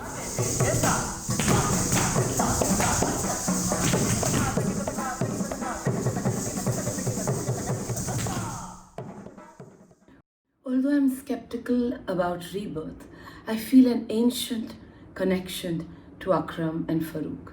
And it could be because who they are as human beings and their deep connection and immersion in dance. Also, how they have impacted and inspired my dance and my life. With Mavin joining the company, it has added special colors to our relationship. So fly, AKC, to the edge of time and space, to the edge of creativity and imagination, to the edge of passion and abandon and love. And I know you can do that because your feet are firmly planted on the ground. So lots and lots of love and all the very, very best. I send my greetings and congratulations to Akram Khan on the celebratory occasion of the 20th anniversary of the Akram Khan Dance Company. The world of the arts has been privileged to see Akram's profuse creativity. We have seen the work of an exceptional artist, a brilliant mind, and an extraordinary dancing body. In my own personal journey of dance, I have learned that technique disguises the dancer and reveals the dance. This is the magic. And dance at its deepest levels, at its core, at its essence, is a moment of lived experience, a moment of truth.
Process is about all the conversations that we have, all the storytelling that we are digging into, even the things that will never make the final cut.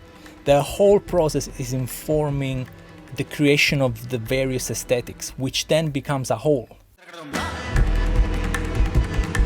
The battle scene in Xenos is a very good example of this creative process. The entire vibe of the piece, but that scene in particular, was intense, heavy and dark.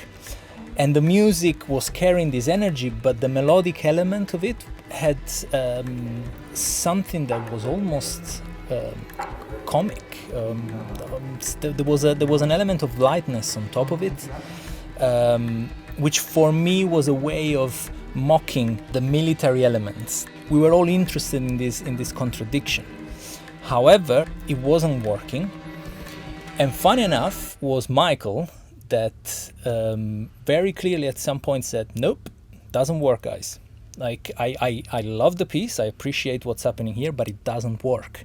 And he was right. We were able to create a space where someone was safe enough and open enough to say, from a non-composer's perspective, this is not right for the piece. This is not serving what we're looking for. The morning after, the music came. And it was completely different, completely unexpected, perhaps melodically even more challenging than what was before. It was what it was meant to be. The battle scene in Xenos is probably one of the most relentless sections, solo sections for any dancer. And in order to reach the kind of exhausted state of that soldier by the end of it, there was no other way to achieve that but to push the body to that point of exhaustion. I remember being quite demanding on Akram. At the end of the section, there are about 3 to 4 times that he has to fall to the floor and pick himself up. And of course, like any dancer would, like any intelligent dancer would, there would be times when he would try to economize the number of falls that would happen. And I remember saying to him, pushing him, that he had to do at least 3 or 4 of them, because if he didn't, the state of exhaustion wouldn't be total in its honesty. There had to be no sense of authority, there had no sense of strength in his body at all. In essence, he had to really let go of his ego completely and allow us all to see him at his most vulnerable.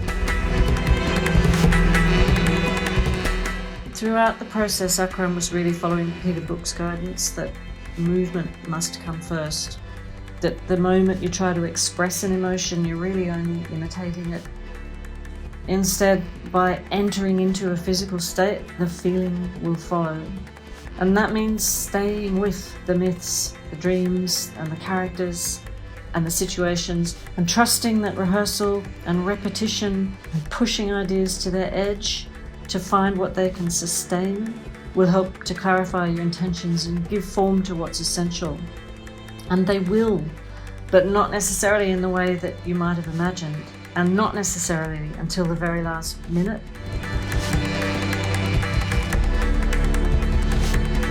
We can come in with certain ideas, with certain elements taking us on the journey.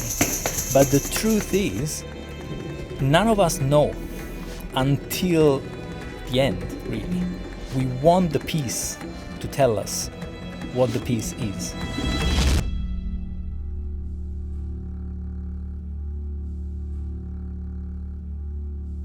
As we were approaching the first previews of Outwitting the Devil, Akram pulled me to a side one evening and he said to me, there's a problem in that the piece is not landing emotionally and it's too impressive. And what he meant by that was that however physically exuberant the body can be, however, as in his words, impressive the dancing can be, if there isn't that point where the story emotionally lands and touches the heart of the audience, it then just becomes an impressive exercise, an impressive vehicle. I remember him kind of collecting the whole creative team and really discussing this, really as a point of urgency and a necessity for the work to achieve what it needed to achieve beyond the kind of virtuosity. Me personally, it happens every time that we work with Akram, and I take it with me outside of that space. There is a constant reminder of looking at the heart of everything and really go deep. It's a challenge. It doesn't happen naturally, but it's a process that is constantly there, is constantly evolving. As the pieces evolve, This means that what we create is never really finished. I'm in awe every time I see a piece 6 months later, or even a year later, or 2 years later.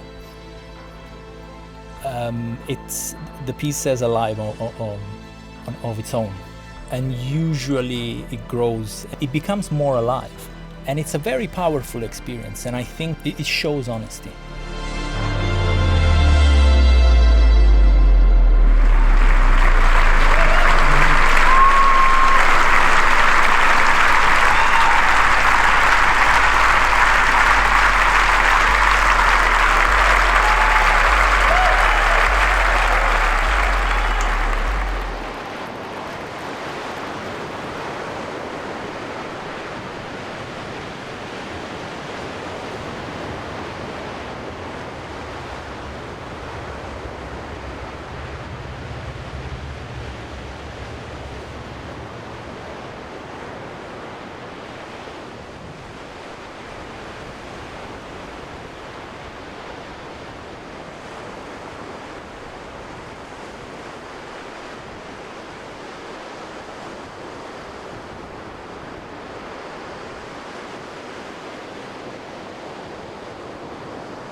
I think spirituality means making choices and having freedom. I feel like spirituality is like magic because it feels like your God is like within you, is like right next to you. It reminds me of like the wind and voices and like what happened in the past. It reminds me of magic because when you pray to them, it feels like you're actually talking to them, and when they listen to your prayers, it feels like magic. The spirituality that I have, it reminds me of a turtle dove. It reminds me of peace and love. It's like it reminds me of peacefulness, and it makes me feel at home. God to me is like stars in the sky. They shine really bright and they guide me to where I need to go.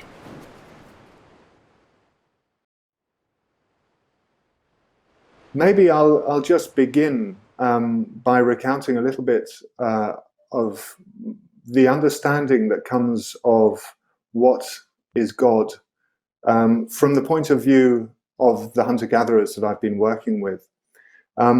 And in order to understand that, it's quite important to just create or to explain a little bit about the contrast between people who live by hunting and gathering. In India, you have some of the jungly people who are famous hunter-gatherers. In Indonesia, there are fewer groups, but of course you have the Penan. In Malaysia, you have a lot of the Batek and other groups who are still hunter-gatherers. But this remains a very marginal form of life, despite it being the dominant form of life for most of human history. And it's why it's something that's not so well understood. So the Neolithic revolution, in contrast to what had gone before that, when people were hunter-gatherers and could freely collect whatever foods they needed without any dependencies on other people, this was a profound shift in human history. And as soon as these hierarchies and inequalities started to develop with the Neolithic, so did new ideas of God. And in particular, the punishing or bitter, moralistic, patriarchal God, which is very familiar in the dominant religions of today. And indeed, of course, in many of the great religions of the past. The Greek pantheon with Zeus at the top is a classic example. But there's a sort of reflection of society in these sorts of gods, in that they are part of the legitimation of the often very extreme powers that patriarchs or other leaders of these communities held. Now, by contrast, in these egalitarian hunting and gathering societies, there is no book, there is no scripture or set of moral warrants that adherents have to follow. Rather, there is a performative element to how people experience the divine. And in the context of hunter-gatherers, the word God is not really appropriate. What they have are creators, or a creator, not particularly interested in what happens in creation today, though we'll still watch and participate from time to time. But is essentially leading an idealized version of the worldly life in their own place, in a very similar environment to the one in which the people inhabit. So essentially, in these hunter-gatherer groups, religion is not focused on the worship of God. It is focused on the worship of nature, in the sense of the life that inhabits the environment around us. And so their modes of dancing and singing are specifically geared towards communing and communicating with that greater person, the forest around them. So this, in a sense, is the essence of religious experience for humanity. In all these hunter-gatherer societies, ritual is not a procedural process led by a priest, or an officiant. It's something which the whole community participates in as song and dance. So song and dance really is at the heart of what it means to become human. Now, that may well be the case for these hunter-gatherer groups living in very small communities in remote parts of the world. But clearly, God has become the tool of all societies in their efforts to manage, control, and describe what is the ideal form of life. And that is, of course, problematic, because what works for one may not work for another. And so what I was particularly interested in is how the idea of God, or the word God itself, is used in your context, Ayu. When we talk about the problem of God, I want to focus on the use of violence in settling differences of interpretation. Yeah, And I tried to do some research on when was the first time there is a religious conflict and the use of religious violence. I didn't find texts, I didn't find the usage of violence to settle religious problems before 16th century. So it is before Islam and colonialism and Christianity came in Indonesia, we didn't find a story or a history about the use of religious violence. So this intolerance or the use of religious violence started with the coming of monotheism and the coming of colonialism. And I think textuality or literacy create another problem, which is we started to categorize, or we started to make a fixation of concepts, and we lose the fluidity of our experience because we want to put things into dogmas. And I think that's make the difference, a big difference between local religions or local spirituality with formalized religion. And especially with monotheism, because they are very obsessed with orthodoxy. The problem here, as Ayu also pointed, is in the idea called language.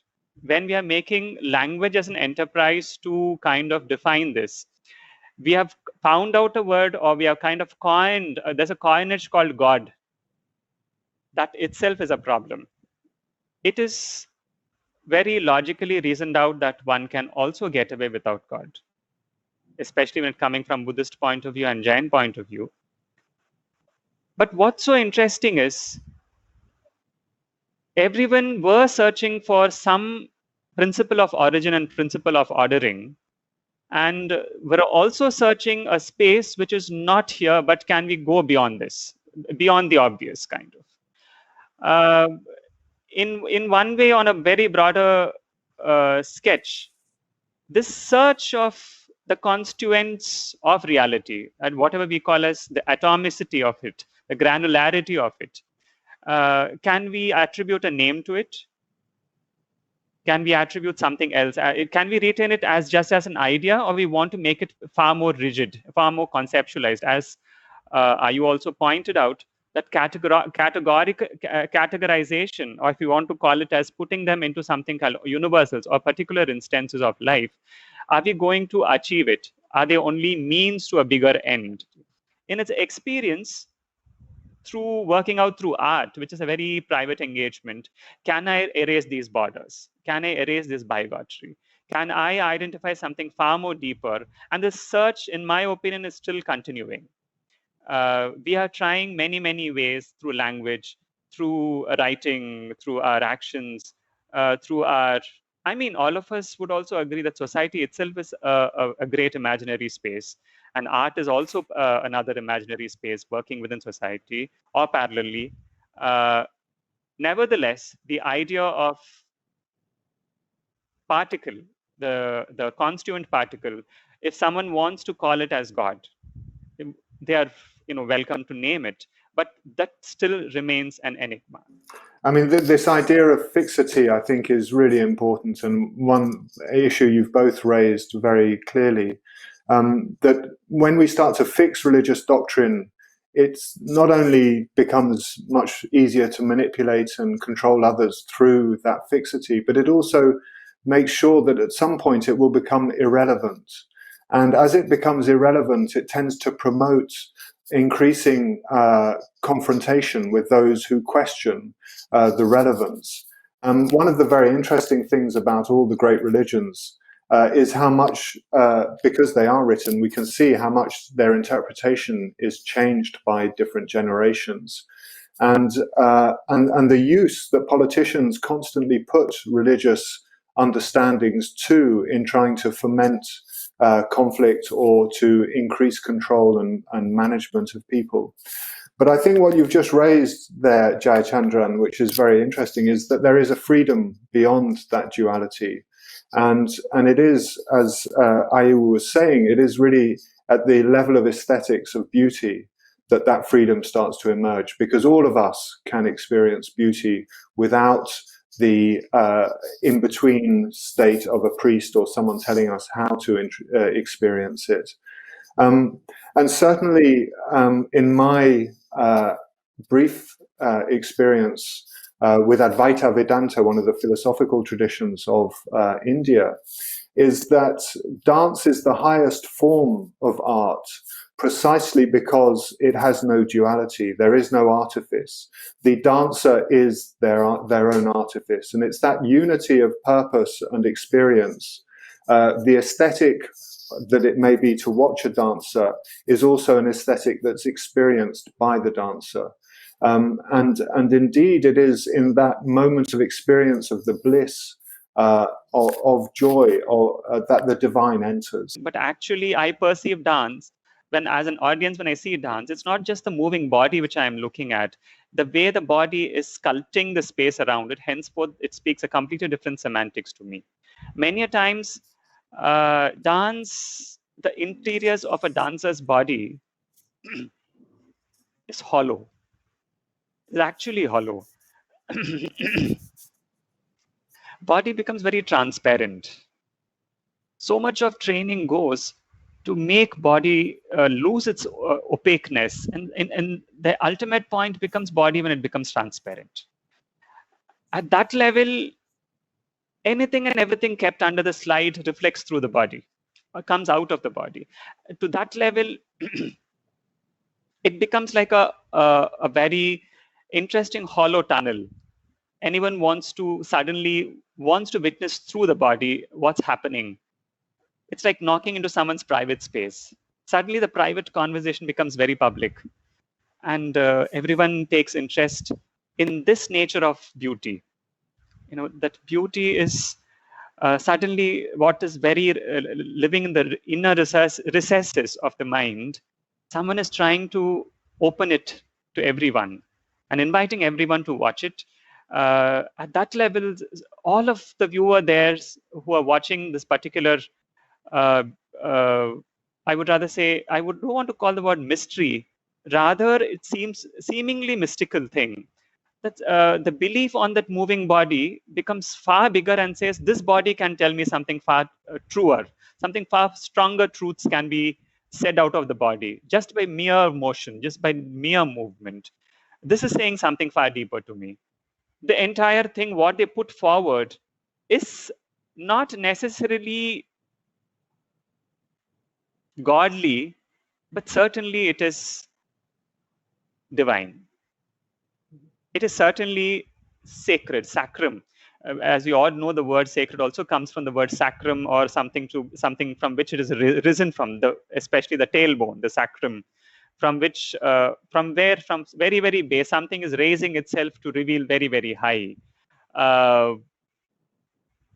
It is sacred, but certainly that space is a divine space. The time is divine. At that level, space can fold itself, time can fold itself. And interestingly, a lifespan or a life story of someone who have lived some 50 to 60 years or 70 years or 80 years of their life can be said conveniently in 3 minutes, can be completely truncated. And convincingly, everyone lives those memory instances. Within the 3 minutes, the entire 70 years is transcended by the audience. And to me, in my understanding, this experience of going trans-temporal and trans-spatial is shedding body. Everyone wants to shed the body, purge the body, and go against the physical reality of time and space, or the actuality of time and space. It's fascinating to imagine if everybody can dance and everybody can have this transcends or ecstatic feeling through art. But I want to underline our modern situation in which the presentation of art in the urban and modern world is not sacred anymore, because we lose the sense of sacredness, and we present art, we present music, we present dance as performance. In festivals, it's no longer a religious festival or spiritual festival, but it's just an art festival. How do we experience this beauty, this transcendence? If we lose the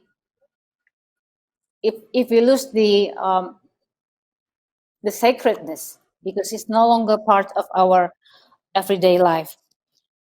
I think I want to underline the modern problems and situation, and I think that's also the reason why we in Indonesia, we tend to, not only in Indonesia, I think also in India too, we tend to lose our capacity to experience the transcendence. And I want to go back to the experience of Indonesia. Yeah, I think we lose this. I agree completely with the two of you that music and dance is part of the medium or the practice, the habit that we can understand the transcendence without conceptualizing it. And if we can understand it through our experience, to our rasa, not with our concepts, we can be fluid. And if we are fluid, we have the fluidity, we became more tolerant. We don't become very dogmatic or fanatic. We started to lose our, what the Japanese called the rasa, because rasa is intuition, is emotion, in which you don't need text to understand things. How do we bring back the transcendence in the modern situation? So I think that really dance remains such an important preoccupation for human beings, precisely because it offers us that pathway, that ancient pathway to experience the divine. And so while hunter-gatherers may seem irrelevant, I think that the principles that they have found for human bodies to feel complete are still very relevant to us today, and remind us of the importance of partying, of taking time out from productive activity to just experience and rejoice in being alive, in the extraordinary miracle of our very existence, something that I feel is often overlooked. But so, I think the technologies of joy and those various technologies of joy are something that people are still very preoccupied with. And so there is always hope for humanity, as long as we are seeking out spaces to rejoice, to lose ourselves, to really become one with those around us.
Sham Shanti.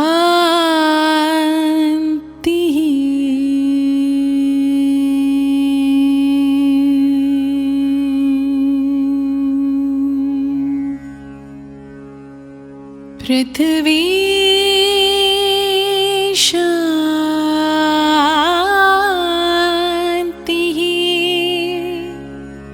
Prithvi Shanti.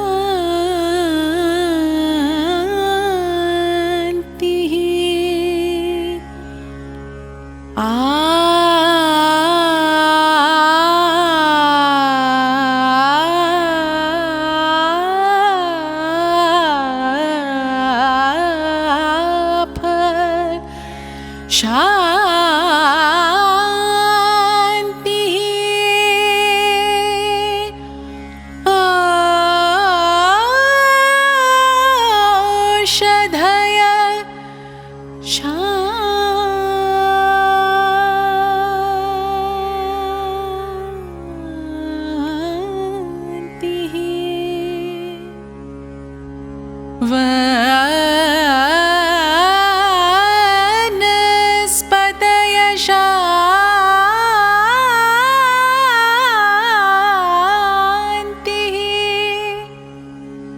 Vishve Deva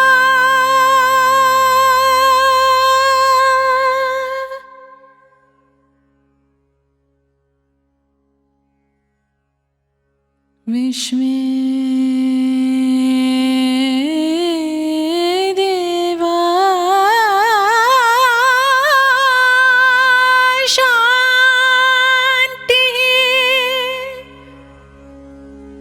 Brahma Shanti.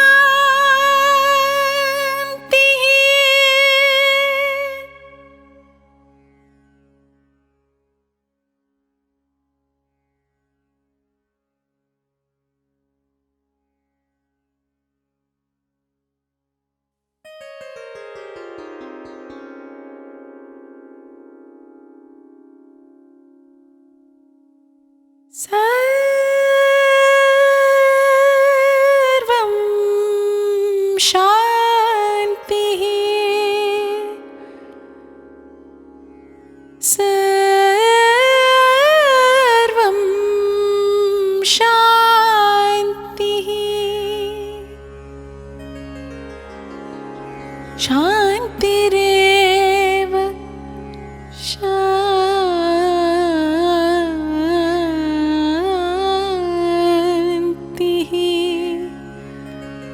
Sama Shantir Edhi.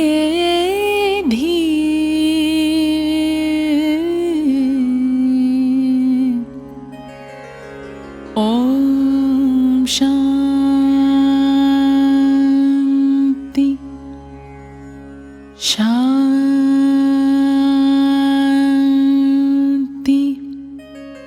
Shanti.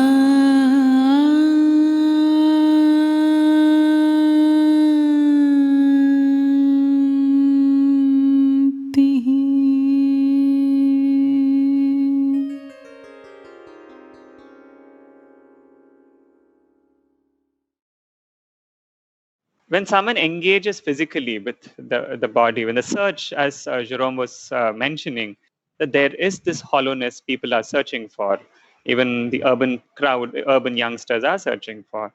And suddenly their lives are entirely reverted back. All the invested education, years and years of schooling and everything, by the end of it, what they get is only to get a better house, that's shelter, to get better clothing and better food.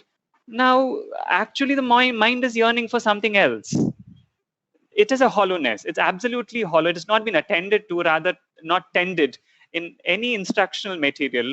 No one has speaking about it, even at home, and anyone within but everyone are yearning to come together to find that hollow space. That hollowness, the body is wanting to get hollow. The idea now is, can we do something else so that we can get hollow? Hollow is achieved by engaging body. The body has to be engaged in such frenziness that suddenly even headbangs can help us. and something else. Now the question is, what happens during this activity when you raise the breath and when you engage a body in a particular kind of activity? Body starts sweating. The sweat becomes the jewel of the body. It's the pearls, which is more or less the result of the effort. And metaphorically, in most of the language, we know world across, sweat is equated to effort. Sweat is metaphorical to effort rather than the fruit. The fruition, it's not about the activity, the fruit of the activity, rather the effort taken, the process. While sweat slowly, makes someone actually talk within themselves, make it very hollow. Actually, sweat, anyone who's playing, anyone who's with martial arts, anyone who's dancing, cannot be disturbed by, because they're sweating, they're breathing. Breathing and sweating entities suddenly catapult into another zone. When you're sweating and breathing, the normal norms of life cannot disturb us. At this moment, one starts tasting a very recessive level of sacred space. And no one wants to give it up. Wants to engage itself one after, and suddenly, whatever is felt by a sweating body becomes truth. Suddenly, there's a sense of truth being felt in it. I mean, it is also said the human body has 7,000 pores in the ancient texts, especially related to body, when it comes to tantra, tantric rituals, and medical texts. When you start sweating, they say the body is exerting arrows out of the pores of the human body. Sweat is a proof for the effort, and don't wipe it off, rather dab it, absorb it, so that it can be invested back in finding something which is not physical. There is a trance body, which she is just trying to identify. As Ayu has mentioned, that such findings of yesteryears was actually not for performativeness. No one wants to perform it for others. Performativity of art has completely ruined this idea of internal search of the sacred space. Performance is more to do with exhibitionism. Anything done as a work of art, anything done as a work of realization is termed to be meant for exhibitionistic view. But more importantly, more so ever, we have come to that phase of the world that we have to turn back and look inside, that anything we do is not for others, but primarily to engage ourselves, to live with ourselves. There is no more conflict within to live with oneself. Rather, urban times have become so difficult that one doesn't want to live with oneself and want to live with something else beyond, even with a gadget or with a social media, want to keep always smiling. But to live with sweat, to live with breath, to live with body, to live with dancing body, where everything can become transparent. And if someone has tasted it, someone has tasted the rasa of it, someone has tasted the essence of it, someone absolutely becomes uncontrollably addictive to it and wants to go back to that zone, that sacred zone, again and again and again.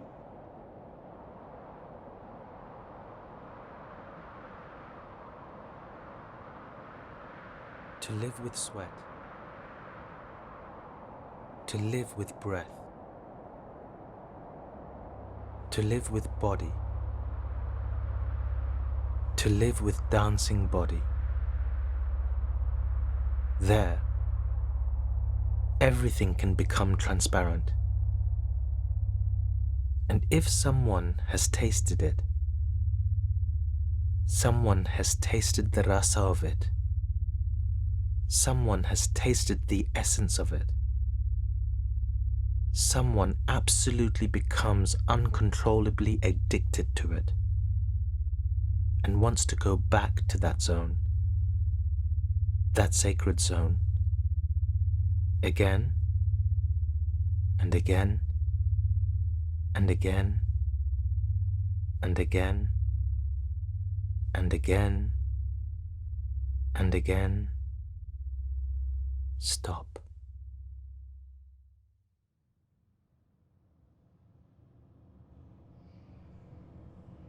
We are in the midst of a seismic change. And so I feel this may be an opportunity for all of us to collectively unearth our past.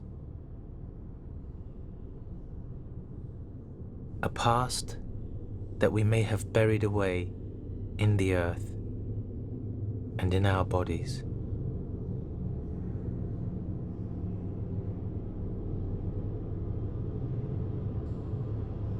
Always silently hoping that this past remains in the past.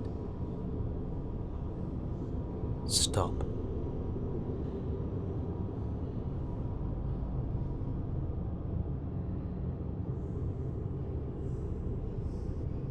We must collectively unearth our past.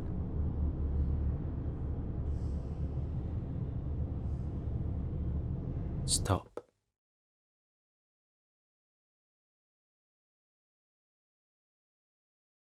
A past that we have buried away in the earth and in our bodies. Stop.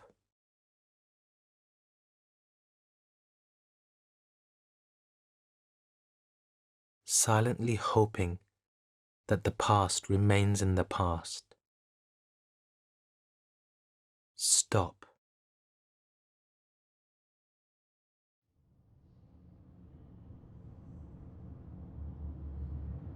So much of the past is still rooted in separation, neglect, hope, fear, denial.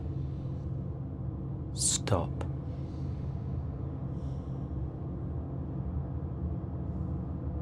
To look back at the past needs courage. Stop.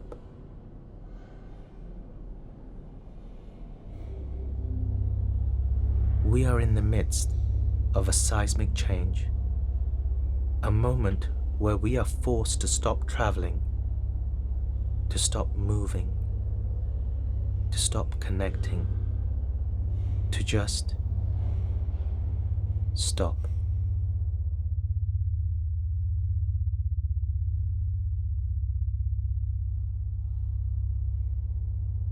But stop doesn't necessarily mean stop.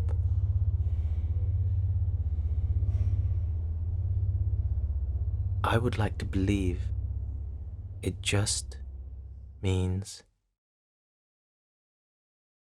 pause.